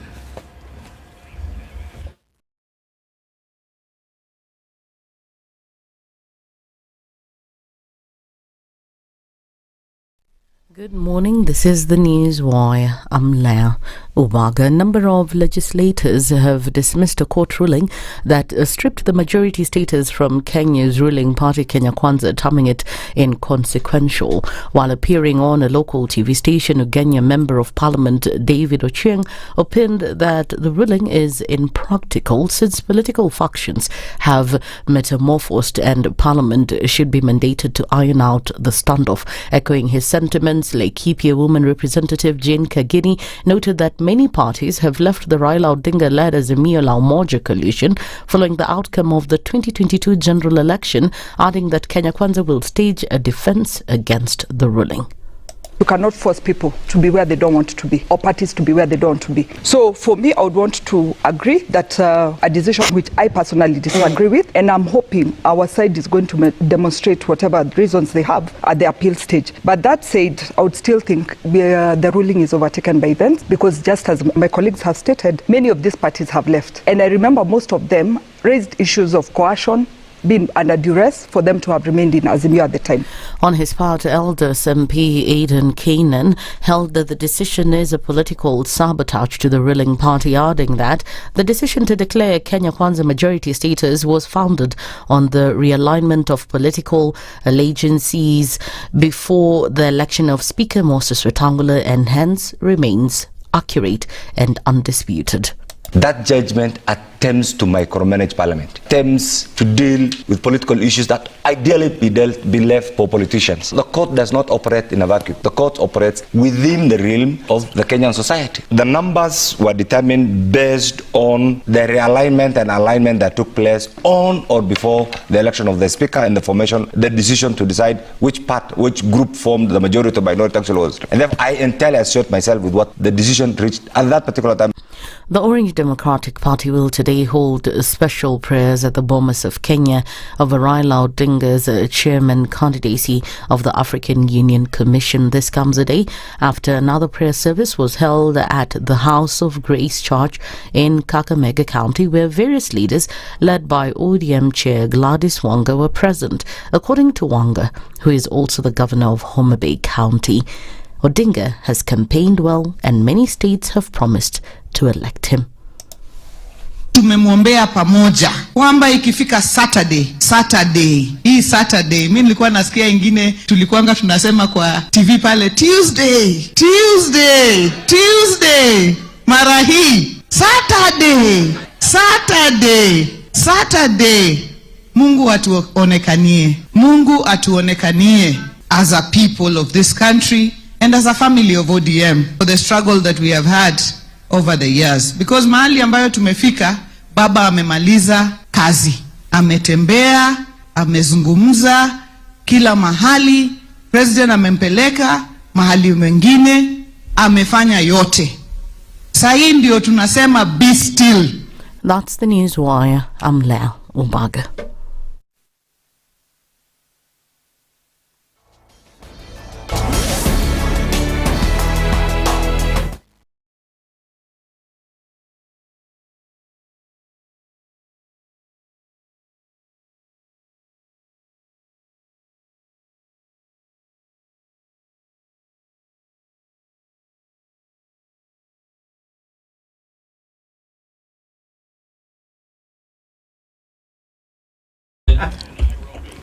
At 5 minutes after 9 o'clock, into the final hour of Kenya's biggest conversation this 10th of February. What are you doing about your medical care? So sometimes you're thinking, okay, if something were to happen today and there was a major medical emergency that needed attention, what would you do? Would you take a loan? what would you do? Would you call your family members around? Would you do what we normally have seen is the practice, call people around to put some money aside? Or would you just let it take its course? Or would you actually say that if I had a medical plan in place for insurance, this would have been sorted? Well, hopefully it would be the last. So you'd think about putting a little bit of something aside every month, as little as 200 shillings. And Jubilee Health Insurance says, you know what, you can actually do that. With the Lipa Pole Pole program under Jubilee Health Insurance, you can make sure that should something happen, you will be taken care of. And with that, you have a number of things that you could benefit from free drug delivery to wellness programs to access to 800 hospitals in Kenya, flexible Lipa Pole Pole plans, and get covered immediately because you pay in small installments. So you can send an SMS now to 40643, send health to 40643, or call 0709 949 000. That's 0709 949 000, and get making sure that you can have health issues sorted out because you paid a little bit of something every month with Jubilee Health Insurance. CT, if I'm taking a mortgage, where do I need to go? DTB. DTB stands for Diamond Trust Bank. The thing is, it's not as though they're hawking it or that you can pick it up if you're close to any branch of DTB. No, you need to apply really. To get more information, you could go, and I would advise that you actually go to a branch near you, or you email them at mortgages@dtbafrica.com. That's simple. Okay. Now, the information that you will get is as follows. One, there is an offer of mortgages either 105% of what it is that you require or 80%. The determinant, if you're a Kenyan, whether you are employed or whether you're in business, you will be eligible for the 105%. Okay. But you're also eligible for an interest rate which is a constant, whether you are in the diaspora or whether you are domiciled in the country. 9% if you want a loan for 10 years, 9.75 if you want a loan for 25 years. The details are available within the public domain. Voila. Yes. There you go. Our conversation going into this hour then is about, coming fully loaded and how you can have, how many countries are there in the world? Just imagine, 190 plus, right? And the currency that you need to be able to operate wherever it is that you go all comes in one card, or I am to assume. But, why listen to me when you can listen to the person with all of that knowledge in the person of Johnson Ondicho, who is the KCB Bank Kenya Head of Digital Channels. And he's here with us this morning. Johnson, good morning. Good morning, Drew. How are you? Extremely excited to be here, to see City here and Mark sitting in the hot seat, and I hope we are discussing money. It should cool down now. What is hotter than money? Money has been hot since... In Swahili, Mark, we say pesa ni sabuni ya roho. So it calms it down. Me, my heart beats very fast when I have a lot of money. Beats very fast when I have little money, my friend. When you see people feeling sick, and then you put something in their hand, you see them suddenly, there's a little bit of pep in their step. It can do Is something. it true that what you just said is actually true of men more than it is of women? I don't know. It is true of men. Definitely much more than women. But I used to have a friend, I shall not mention his name, but that guy, every time he got money, he walked different. Like I would just look at him walking towards me, and I know the bill is on him, but he walks another way, my friend. Hakuna hata sumni kwa mfuko. But you see, now that's why Johnson is here to tell us how actually that situation can be remedied. But before you give us the solution, how about we tell you what today's proverb is, right? And then you can tell us how you would interpret that, just in case you didn't know. I was looking forward to that. You've heard of it, isn't it? You're looking forward to that? Okay, good. City flies around. You talk multi-currency. City multi-flight every week. He's in a different country this week. Right. We are in the Republic of the Gambia. There's no other. It's the Gambia. One country. Never mind if your nose is ugly, so long as you can breathe through it.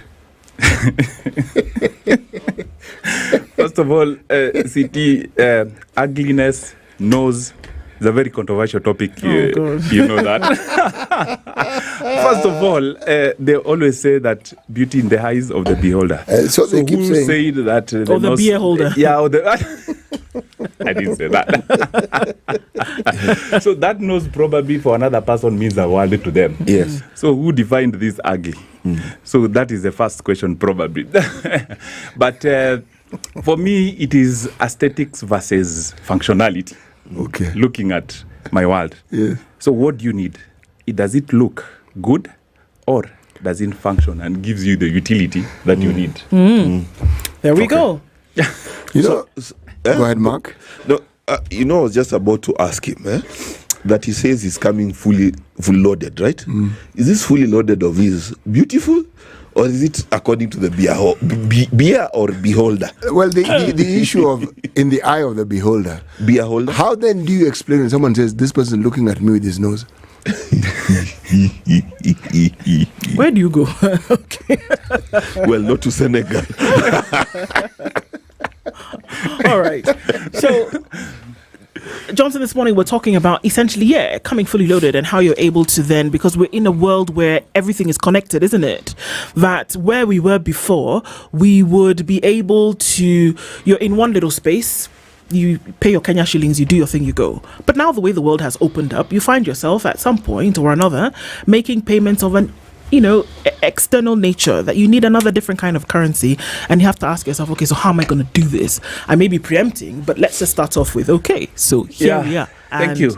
The solutions that you've come to us with this morning. Thank you, Mark. As you said, whatever I've come today, morning loaded, is it beautiful? Yes. Or is it what? Funny enough, it is very hard to balance beauty, functionality, and all those things. True. But I assure you today, morning, whatever I brought you is beautiful and it works. Okay. And it is functional. And it is functional and it is useful. You must have been very successful in the dating scene. Continue. I didn't see that coming. Thank you very much. This morning, before even we start discussing that, I want to put this discussion into context. Okay. Please. I know you've all seen that. Is it a photo or a meme? You've gone to a country and I don't know which country is that. Probably city, because of your travel and getting these proverbs. I don't know if you've landed to that country and you tell us which country is that, where people have money in the market, bulk of a lot of money in the market. I don't know if you've seen that photo. Was being round. That's typically Somalia. It's not far from here. No, I don't want to mention any country. I'm also not mentioning names. But it is Somalia. Yes, what is wrong it with is just heaps there. Heaps of money. Yes. Crazy. Me, I like that heaps country. of money. Yeah. And in those kind of pictures or memes, when they go around, the beauty part is the comment. The most interesting. So I went in and said, let me look at the comments, what people are talking about in the comments.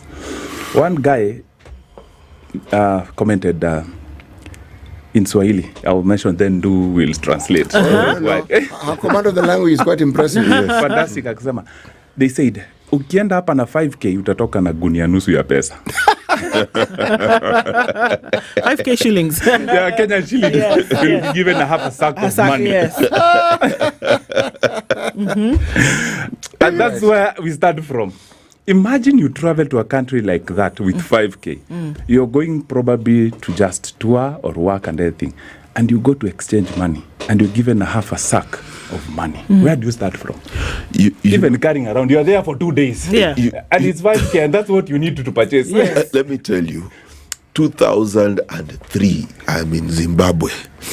And I happened to be crossing the border. From where to where? From Zambia to Zimbabwe. Okay. And then I decided, let me change some cash. And I gave them about 10,000 Kenyan bob. Okay. I was given so many notes. I didn't know how to verify how much they had given me. I didn't know how to count. And then we went to eat. I had a bundle of notes like this. I just went to the person giving us food. I told them, take what you want for food, then give me food. So it is a practical problem. Now you just finished my interview. Okay. That is why I'm here.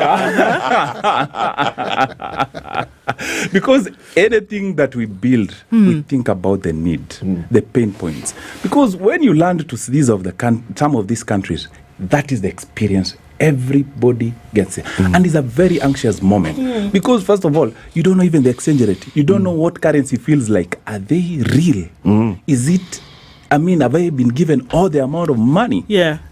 That anxiety when you land in a country is what we are trying to resolve with this card. So as we converse this morning, I'm introducing the first of its kind, an innovation whereby with 11 currencies in one card. 11 currencies, major currencies. And I will mention them. Okay. But before then is the utility and the context of this. It is the pain points. It is the anxiety. It is the inconvenience, it's the complexity when you travel. Let's take a journey. Okay. Where are we going? We are going to probably China. All right. Let's start our journey. Okay. So you've prepared your passport. The first thing you do after preparing your passport, your ticket, the next thing is what do you do? City. You go to an ATM, you go to your branch, withdraw money. Then you exchange them to dollars. Yes, you ask them to go to... Naturally. You ask to buy dollars. Yes. Exactly. First of all, the confusion between buying and selling. Still, most people, what am I buying or selling when they put there? So we start the complexity there. So you take your flight. You've landed in...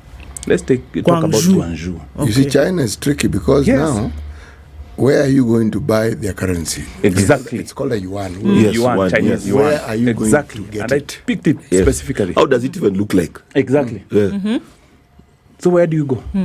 First of all, so you carry your dollars. Most people carry their USD. Yes. So you land in Guangzhou. You need to get your taxi. You need to move, probably get an airtime. Where do you start from? So you need to taxi, you need to buy a SIM card. You need to buy just something, even to buy coffee. Where do you start from?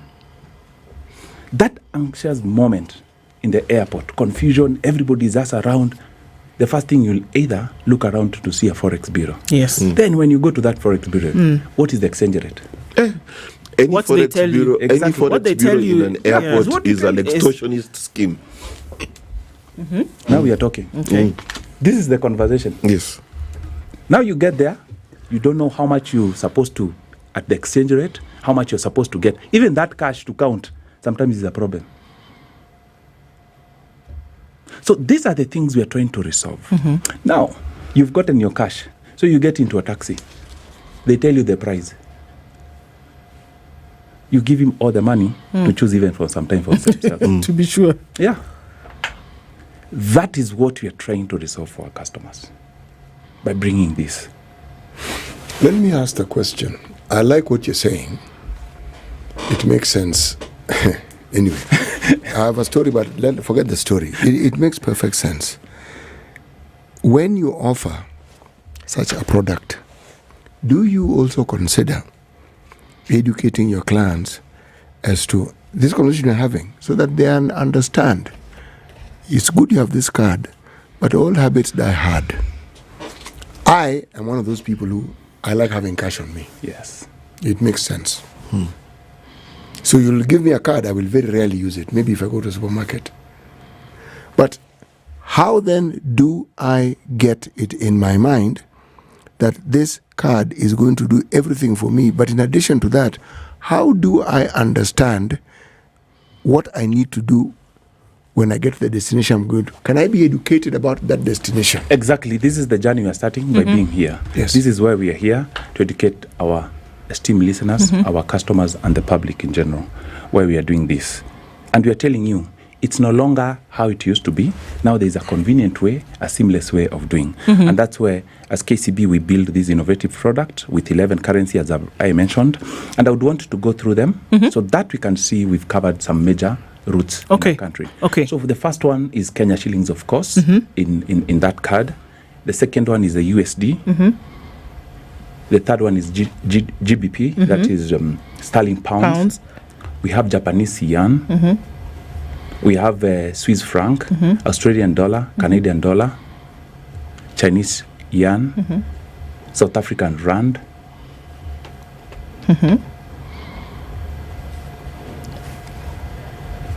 You're at 9. We are at 9. Yes. So we have rupee. Did 10. Yeah? Those are 10. Those are 10. Am I missing one? Did I mention also Kenyan shillings? Yes. Kenya shillings. So let me Fantastic. remind you, so Now- we are still at 10. So Kenya shillings, USD, the pound. Yes. Do you have euro? Yes, sorry. That's Euro. number 11. Euro, Okay. the big one. Yes. All right. Euro. All right. So these are covering the major corridor. Okay.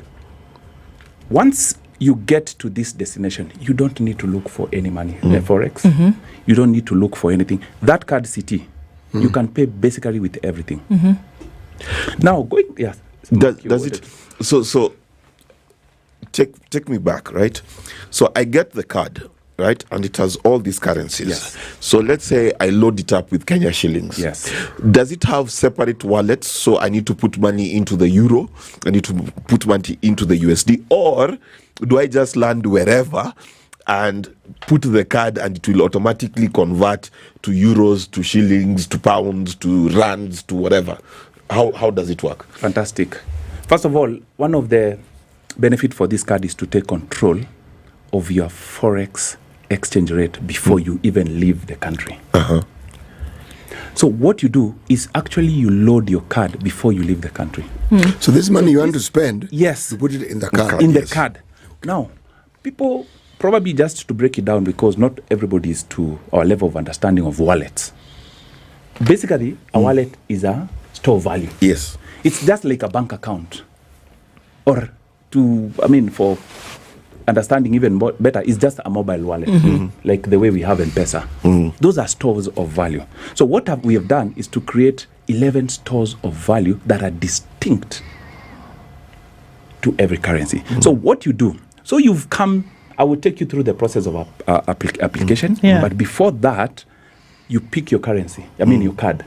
So you'll walk into any of our KCB branches, and depending, if you're a KCB customer, it's very easy because you'll just transfer from your account to whatever wallet you want. Now, if you have cash, you'll walk to our KCB branch and ask them with Kenya shillings, give me a rate. Do you know that rates are negotiated? When you come to a branch, yes, you can negotiate a rate. I've heard people say indeed. How negotiable is negotiable? I think that's a lot of question for a lot of folks today. Depending on the amount you can negotiate. Are there amounts you can't negotiate? We give the chance for a customer to negotiate, to ask for a better rate. Well, if you come with a dollar, $1, it is less negotiable than $10,000. Mark, what am I doing traveling with $1? I'm just telling you what you can negotiate with. If you come with $1 and you're negotiating for them to add 1 shilling, my friend, you only have 129 out of 128. But if you come with $10,000 and they add 1 shilling, you've added 10,000. $10,000, first of all, they're going to ask you where you got it from. CT is my friend. It was a gift. So then how do you... I know CT Muga. So then the question is, then how do you go about negotiating? So once you come with your cash, you'll ask for your preferred foreign currency and you'll get a rate. Once you get a rate, you ask them to deposit to your probably sterling pound wallet, and you're going to deposit that. Now, the second way of doing this, now this card, as I said, it was beautifully made. We've created a companion portal, self-service portal. Okay. So once you've acquired this card, you'll go to our website, KCB website, that's www.kcbbankgroup.com. You'll find an icon. Repeat that again. www.kcbbankgroup.com. On the landing page, you'll find an icon called multi-currency prepaid. I want to be very slow for this, because this is the game, again, what is very important for this card. You'll find an icon called multi-currency prepaid card. Okay. When you click on your multi-currency prepaid card icon, it will take you through a simple registration process. Your email and your phone number, of course your names. Then it will create for you a self-serve portal. If you already have the card and you registered it through our branch, you'll find your card there, already uploaded. If you're a new customer, it will take you through an acquisition process. We will take you through a simple KYC, and one of the drop downs, you'll find where to pick the card. If you don't have already the card, if you have, you'll find your card, so you can start operating it. So through operating it, what I meant is you're able now to move currencies around by yourself. In fact, that's what I maybe. Yes. I know you said you're going to go slow, but if I can just jump in there. Okay, thank you. So when you say you can move, so I have the card, right? I'm on the portal. Let's say I've put, what's a nice number here in terms of how much you've put, 10,000 shillings. I mean, it's okay. It's a small amount if you're traveling, but still 10,000 shillings in Kenya shillings. And I know I'm going to, what's one of these places? I am going to Ontario in Canada, right? I'm going to use those dollars on that side. So I'm moving Kenya shillings for them to become Canadian dollars. And I can do this on the portal before I travel with a negotiated rate. I've talked to somebody before that. Is that what we are saying? So we have two scenarios here. Okay. So when you come to the bank, you have the preserve or the advantage of negotiating. But when you actually on the portal, you lose the day's rate. Applicable. Because you're doing it's automated and everything. Every day, all the banks have days rate, so which we were able even to look at their websites. So that one on the portal, you're going to use that. But let me say something about that. It is better than going with your Kenya shillings card or travel with a Kenya shilling card and the country of transaction applies their own rate. Let me explain something here. I hope I'm not complicated. No. I am going, yes. So there are two things, or I take you the other journey. So normally you don't have a multi-currency, you carry your Kenya shillings card. You travel to the same destination, to London or any UAE, any Euro country where they're using Euro. When you carry your Kenya shilling card, because of transaction date and the settlement date, I'll explain. Transaction date is today. Settlement date is tomorrow. That's where your bank or the person you're purchasing from will get the money. So most of the time, there's a markup on FX. Because remember, FX is volatile. Yes. Any day, there's a difference. Most at times, there's always a markup to cover for that cushioning. But when you do it on the portal, on the day of the travel, you've closed that. You've been able to get a rate that you'll sustain across your travel. That is the difference. All right, let me ask the question. These cards that the bank gives us are Visa. Yes, or MasterCard. Both, we are told, are international. Exactly. Meaning, wherever you go, you can use the card. Yes. Okay? I have had experience where I tried to withdraw money using those Visa cards, and the ATM in a foreign country screamed at me. Told you. Literally screamed at me. Then I saw two people running towards me. They had guns. I didn't panic because I knew. You're not a criminal. They didn't ask me anything. I looked again, removed my card, tried again. He screamed even louder. So of course I called my bank and said, guys, the ATM is shouting. So I was telling you guys I was coming here. I thought you guys had done. Said, yeah, we did, but let's look into it. Exactly. Yes. They did look into it. They looked into it after I'd moved from that country and gone to another country. Okay. It was very inconveniencing. True. That's true. Now, are we saying that these delightful surprises that these cards can afford you are the things that we're going to avoid with this card that you're talking about? Exactly. Those are the inconveniences and the pain points we are trying to resolve. And if you look at this card, very beautiful card, it's in conjunction with MasterCard. Okay. For global acceptance. Meaning, you can walk into any country and this card will be accepted. That's going back on where I was explaining about the cost of just transaction vis-a-vis already acquired rate before you get home. So once you use this card in a foreign country, I've already said there is a day for transaction and the day of settlement. So always there is that markup. So the first thing these cards gives you is the control of that FX volatility. So you are sure by the time you're getting out of the country, I've closed down on that exit. Because every single day there's a different rate. Every country you go, they have different rates. Okay. So it is very expensive for a traveler when you don't have this kind of arrangement. Question number 2. Can I withdraw cash with it? Exactly. You can actually withdraw cash with it from your wallet of the destination country. Just but why would you want to withdraw when you can cash and you can pay with this card? Cash is very expensive. No. You have to understand. It takes time to internalize technology. The years I have lived, I've been using cash. Now you're introducing me to this new thing. It's good. I know it works. Every once in a while in a supermarket. But what if the card fails? So I think isn't that the question? Yeah.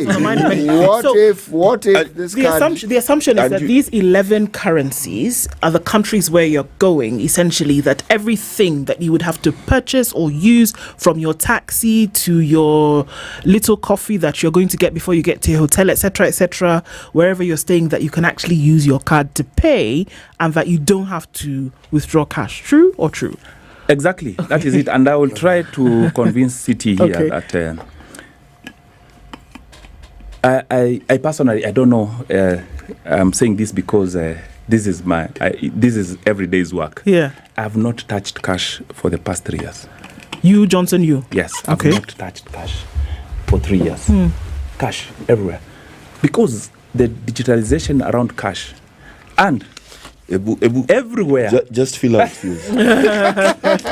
Just feel how it feels. Yeah, thank you. I almost lost touch of this. Let me explain what CT is saying. Let me explain.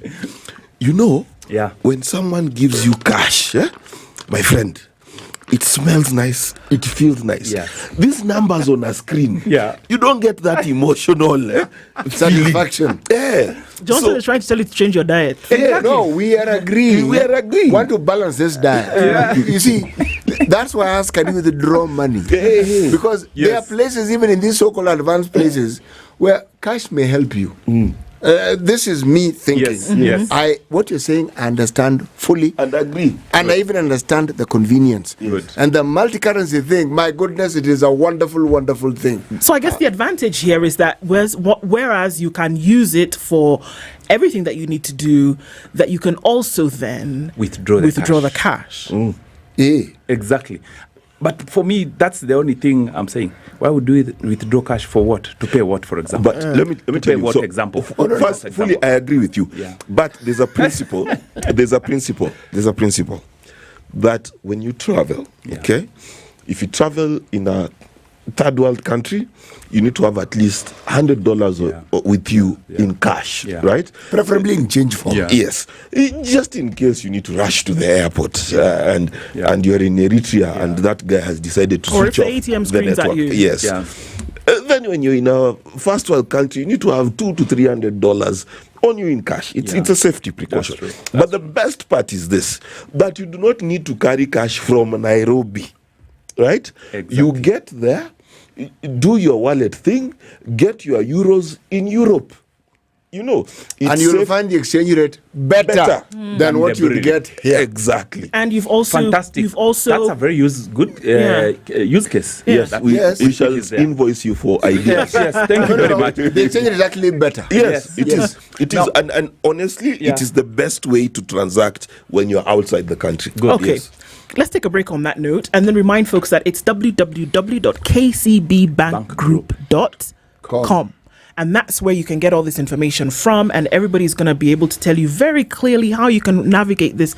And then you can also speak to the folks on the other end of the phone who want to, let you know how you can use this card and use it properly. Johnson Ondecho is our guest this hour, and we're looking at the multi-currency card courtesy of KCB. He's the KCB Bank Kenya head of digital channels, and we're saying, okay, so you're taking trips, 11 different currencies on this card, and how you can actually change the way you do life and do business with this card. Let's take a break and then we'll come back. We're taking a break with Delamere. Is it your breakfast on the go, or is it after a workout, or when you need to take a study break, or when you need to take a work break? Delamere is the perfect companion for you, enjoying those moments with real fruit in the strawberry, real vanilla pods in the vanilla pear caramel, apple, orange, apricot, and honey, and also your lemon biscuit. Very, very delightful flavors that you can take your break with. The Moments with Delamere.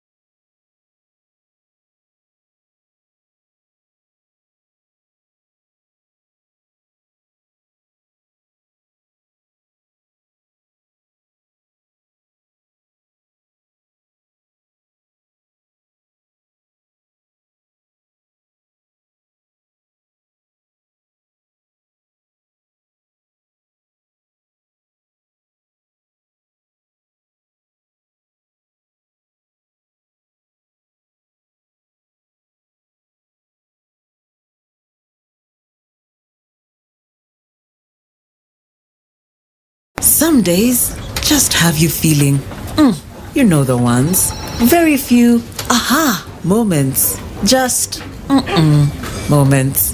Maybe even a few Because how can a day this good feel so meh? But then, you realize your moment of escape is a cup of indulgence away.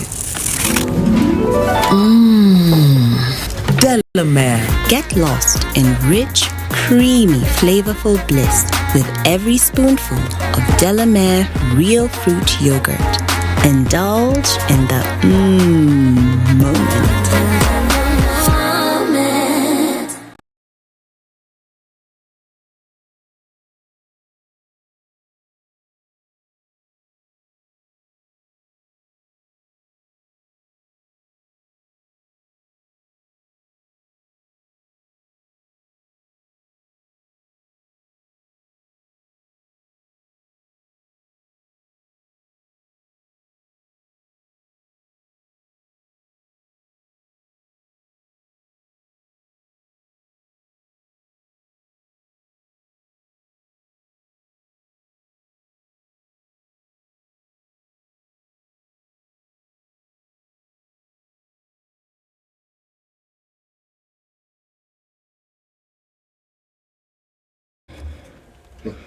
All right, this morning we're looking at sunny conditions in Nairobi, currently at 20 degrees. We'll see highs of 27 through Monday, highs of 30 and lows of 20 in Nakuru, and 19 going to highs of 27 in Nyeri.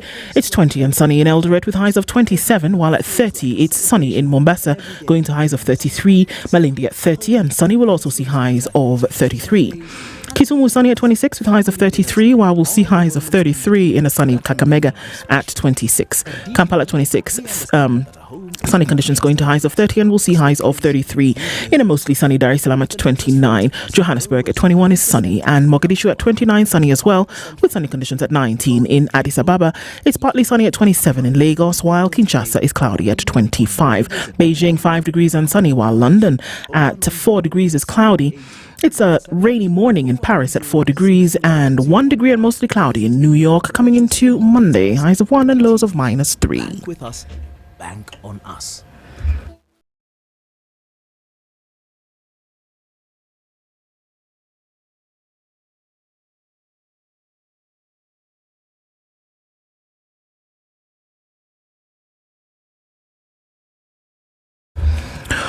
Okay, with traffic this morning, there was quite some traffic on the southern bypass this morning because of that accident that took place, but that is more or less cleared up now. We're looking at some traffic on Huru Highway as you get into the CBD this morning, and Jogo Road with traffic then trying to get into the city. We'll see some of that dissipate as we get towards Landis and into the CBDs where most of it is happening this morning, but there's still quite some traffic coming off the Thika Superhighway past Survey out towards the Pangani Underpass, and a little bit of that on Kiambu Road this morning. Apart from that, I think we're doing pretty well getting out of traffic hour with not too much of a scratch. Let's talk through the morning. SpiceFM KE on X.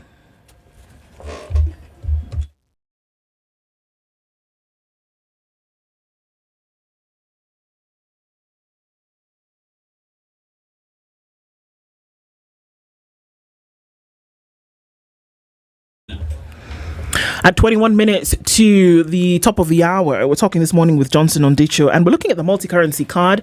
And so now, I mean, it's great because suddenly you can go everywhere you need to go, and you don't need to worry about, okay, so how am I going to transact? I don't miss the word there. And how am I going to, move money from one place to another? This card seems to be the panacea to all of that. How'd you get it, essentially, is the next question. Thank you, Ndu. Even before we talk about how we get it, we need to just cover the use cases around it. Okay. So first of all, we've really talked a lot about the travelers. Remember, this card also can be used for online payments. I know most Kenyans now are really buying things across the world. So this is the card for you. So wherever you are purchasing, whichever country online, the e-commerce transaction you're doing also is an opportunity to use the currency directly of where you're buying. These are big advantage for the people who actually, and also there are people who are working online. They can be paid from whatever currencies we have, the 11 of them, they can be paid and get their currencies into this card. So the use cases are wide. We have so many parents now taking their kids out of the country for further studies. This is the card for them. And the way you're even operating it, you can actually load it from M-Pesa. So instead of using the traditional money transfer, you go to a bank, send money. With your M-Pesa, you can actually load this card. And the kid has this card, wherever they are able to use it. So it eliminates that long process of sending money to school for pocket money. We have so many athletes who are traveling. Different country. You want to participate in different country at a go. This has covered you already. We have traders, corporates, who are actually handling petty cash wherever they go, or allowances for their workers. This is the card for you.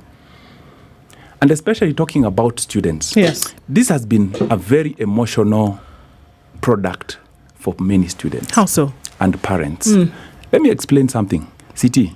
Yes, please. We give students this card and we link it to the parents' phone number. Every time the kid buys something, you get an SMS. Just imagine what it means for you. I'm imagining what it means to my child. Exactly. So when your child buys bread in the morning, you get an SMS. So you know he has woken up. Yes. When they buy lunchtime, something, a snack, you know they are still in school. When they go to sleep at night, they buy something, we send you an SMS. You know is now school. Okay. And we give you detail of where they are purchased. Yes. Just imagine you get an SMS of a petrol station in town. What does that mean? Either somebody has stolen the card or your child has left school. And that immediately you can action. Through the portal, you can go and block. Okay.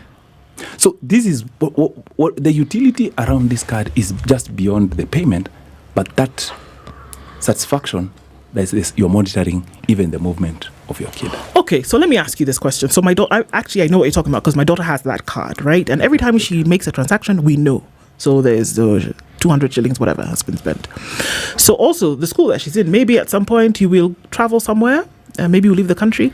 How can you upgrade her card to this multi-currency card whereby now she can now use it in another country perhaps? Thank you. So the application process is very simple. So you can either apply it by directly walking to our KCB branches, which we have most of the branches and very conveniently placed. We have 210 branches. Walk in with your ID card and your KRA PIN. You don't need to be our KCB customer, but we'll be happy if you become one to get this card. So just walk in your KCB and you'll get your card. You'll do a simple application form, and in 2 days you'll be able to pick, 2 to 3 days you'll be able to pick your card. Also, there's a different way through the portal. I already mentioned the portal. You can go there, register yourself, and if you don't have a card, it will give you a registration process whereby also you'll be able to select which branch you want to pick. 2 to 3 days, you'll be able to pick your card from any KCB branch for now.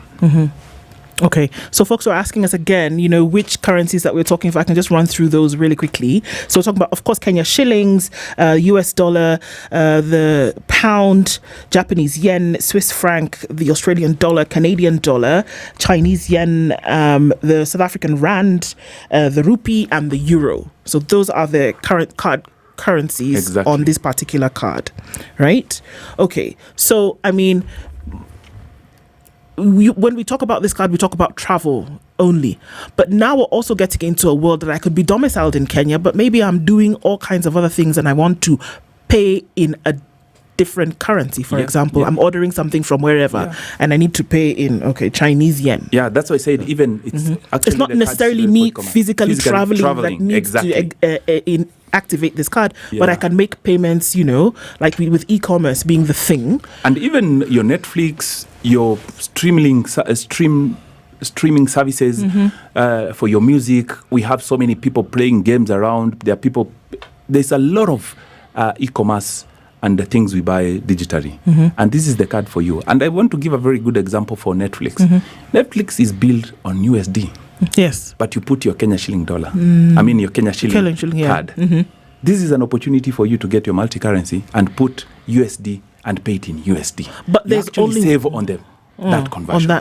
But there's only one number for your card, isn't it? Yes. There's one number for card, but we pick automatically. Behind the scene, the logic is pick the currency that the billing is done on the other side. That's what we check. We check the billing is in USD. We check on what you have on your wallet, and that is the currency we pick. So you're basically saying that if I have repetitive payments, I can basically put them on the card and they'll work. Oh, fantastic. So let's deal with the African elephant in the room.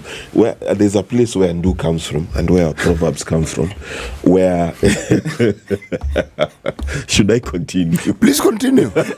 I want to hear how you're going to handle this. There's a word called libel, but okay. No. I'm waiting. I'm eagerly waiting to see how you're going to handle it. You want me to put my feet in it? No, please jump right in. Yes. West Africa has a problem with cards and safety and things like that. Is that a statement of truth? I mean, an entire region and one statement is supposed to describe the entire region. I'm trying. He's trying to take his foot out of it. No, and he's already put it his in. Foot is his entire body is in there. Rephrase what you're saying. Let me say what I'm saying. Let me help you ask the question. How do you deal with situations of security for your card? Is that okay? Yeah. All right, let's go. Yes, thank you. So, are you okay? Is that better? No. I have been rescued. I'm out of the ambulance. All right, fine. Countries in West Africa. And do rescued me. So, very good. First of all, the card is very secure through a EMV protocol. So, first of all, the card is chip and pin. First of all, that's for your face-to-face, what we call when you're physical doing your purchase. So it is secure through chip and pin. And when you go online, it's secured by something called 3DS. 3DS simply means every time you do a purchase online, there is a pin, one-time pin that comes into your phone. Okay. 3-factor authentication method that comes into your that. Now, when it comes to, I know what Mark is saying, when it comes to card being compromised, we are in an era that it is very complex. Before you really get this card, we are talking about, when I talked about EMV, those are standard for security. And without being complex, those are very complex algorithms that are put in place with the exchange of keys and everything that are very dynamic. In the past, why we used to have card skimming is because of the static data. We used to read one type of data in that card. They were static. Nothing changes. But with EMV, now we have a chip in the card. We are able to generate cryptographs. This is a combination of keys and many other things that are happening that are dynamic, so you may not predict them. So they become very complex for you even to clone that card. So the card is extremely safe, so long as you keep it within yourself, the pins and everything, which we are educating the customers. Never share your pin. Make it secure. And also when you go online, trust also the websites that you go.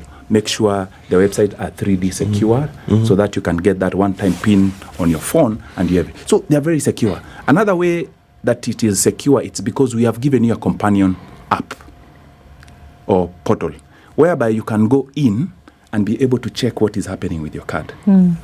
Once you get there, you are able to report lost, block the card. So immediately when you get compromised, you're able to go in. remember the most important thing, every purchase comes to your phone also. So you'll note everything. Oh, goodness, I just received a message, I don't have my card. I'm not the one transacting. Mm-hmm. You're able to report immediately and you're able to block that card. And then there is a very elaborate, what we call chargeback process of complaint resolution and reversals. So we are able to investigate. How fast is that process? So the process depends on the dispute that arises. It is a dispute process, and dispute process, we give you some fee. Let's start with the simplest one. Yeah. My card is lost. Yes. I don't know, I have lost it, and somebody has transacted with my card. Yes. My phone tells me that is happening. I report because I've now figured that my card is not with me. Yeah. So the first thing when you realize so we have two ways you can report. Either if is a multi-currency, you have the portal, you can go and report through.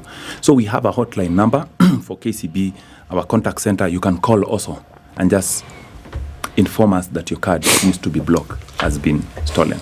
So how fast does that happen from the time I report to the time that it is blocked? It is immediately. That one is immediately. So long as support?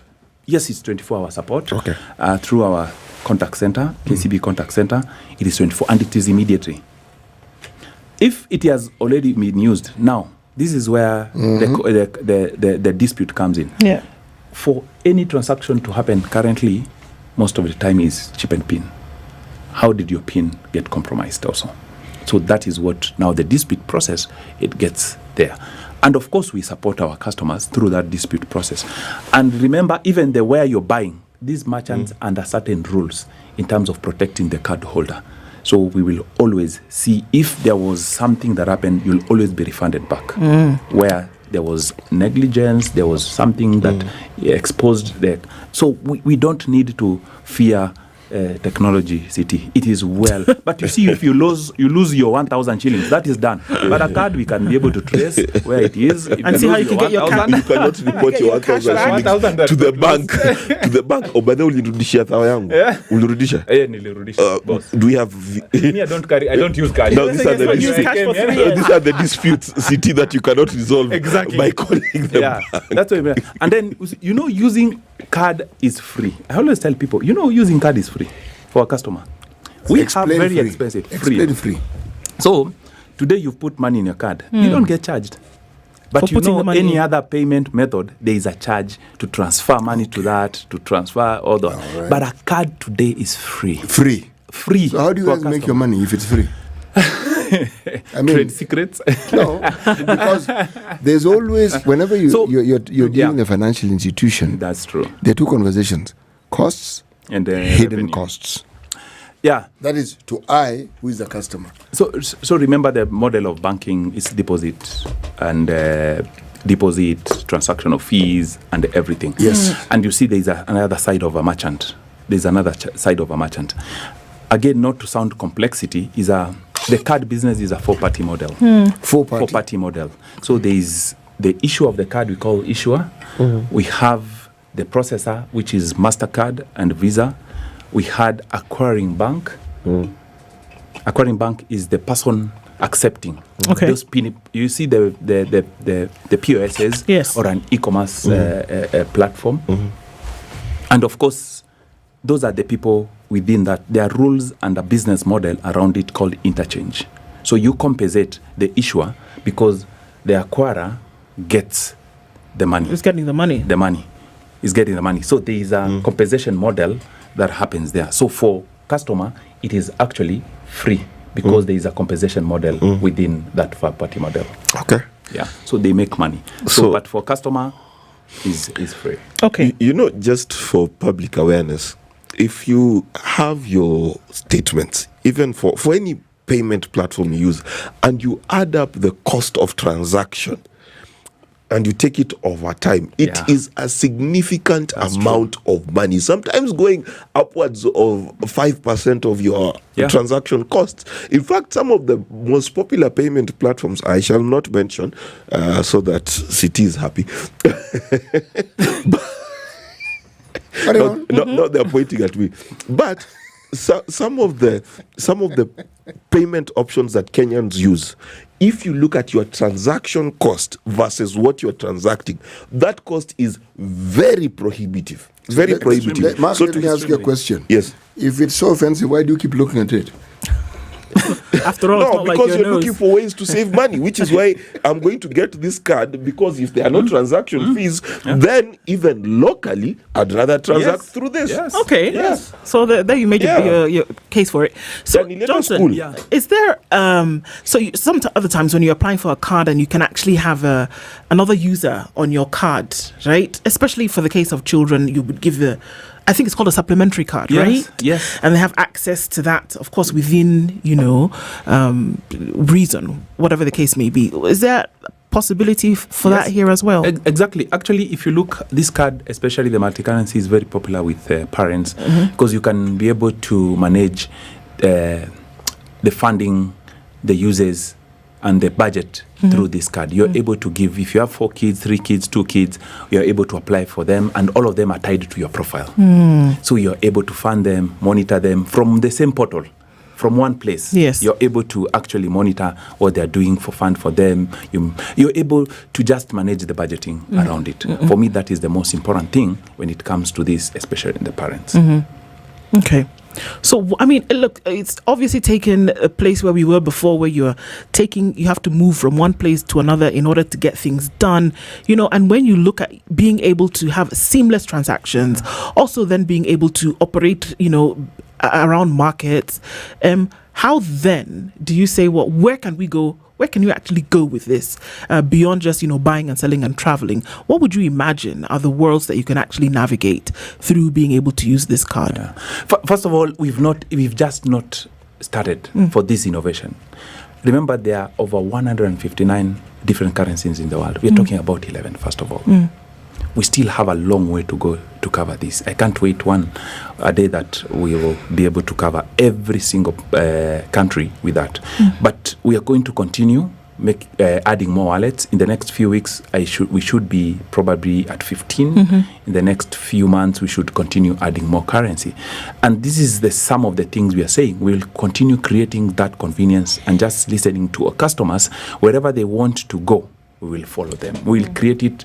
We'll create a convenient, a secure environment when they are transacting both physically on travel and when they are on their e-commerce on travel.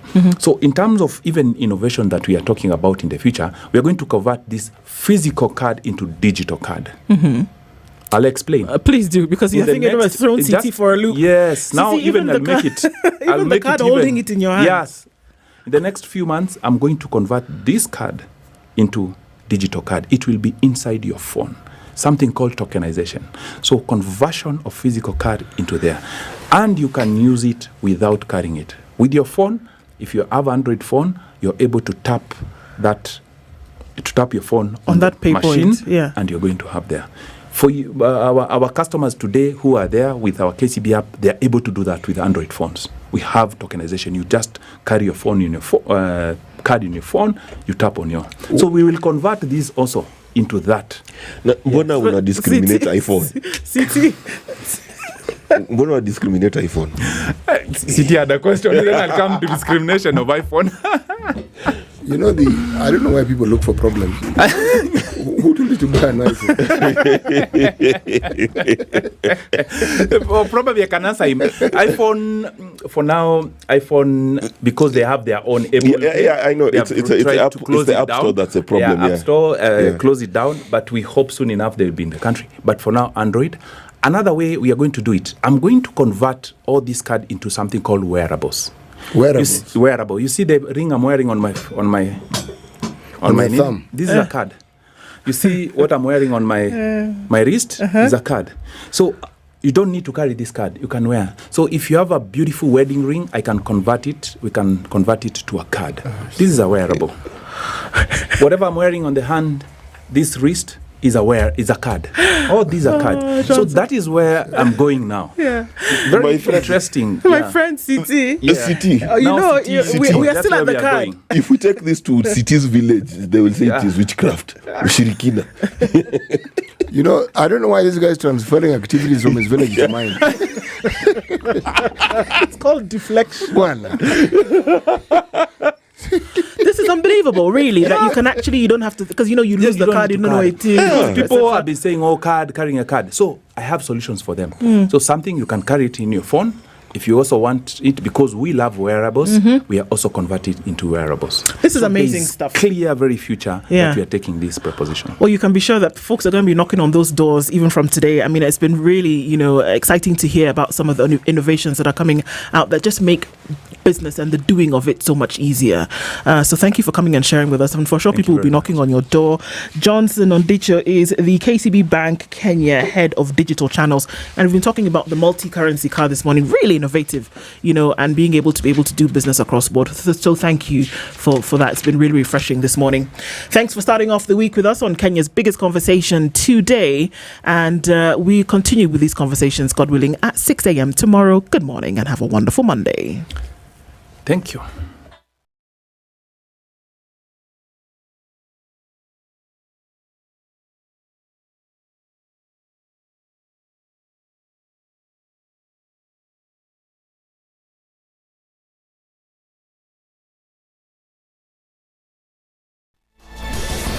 Good morning, this is the News Wire. I'm Leah Ubaga. Kenya will continue to strengthen its ties with various countries around the world. This was stated by President William Ruto in his diplomatic address to ambassadors of various countries at a ceremony held at State House, Nairobi. President Ruto said that by strengthening relations between Kenya and other countries, then the citizens of those countries will benefit greatly, boosting of Kenya's success in establishing various embassies around the world. Meant boasting of Kenya's success in establishing various embassies around the world. Kenya's commitment to diplomacy has allowed us to forge strong global relationships. Since independence, we have expanded our diplomatic footprint from 6 missions to now 70 stations across the world. Our foreign policy priorities include deepening diplomatic ties, championing Pan-Africanism, expanding international cooperation, enhancing regional stability. Foreign Affairs Cabinet Secretary Musalia Mudavadi on his part urged countries to pay attention to their relations with others in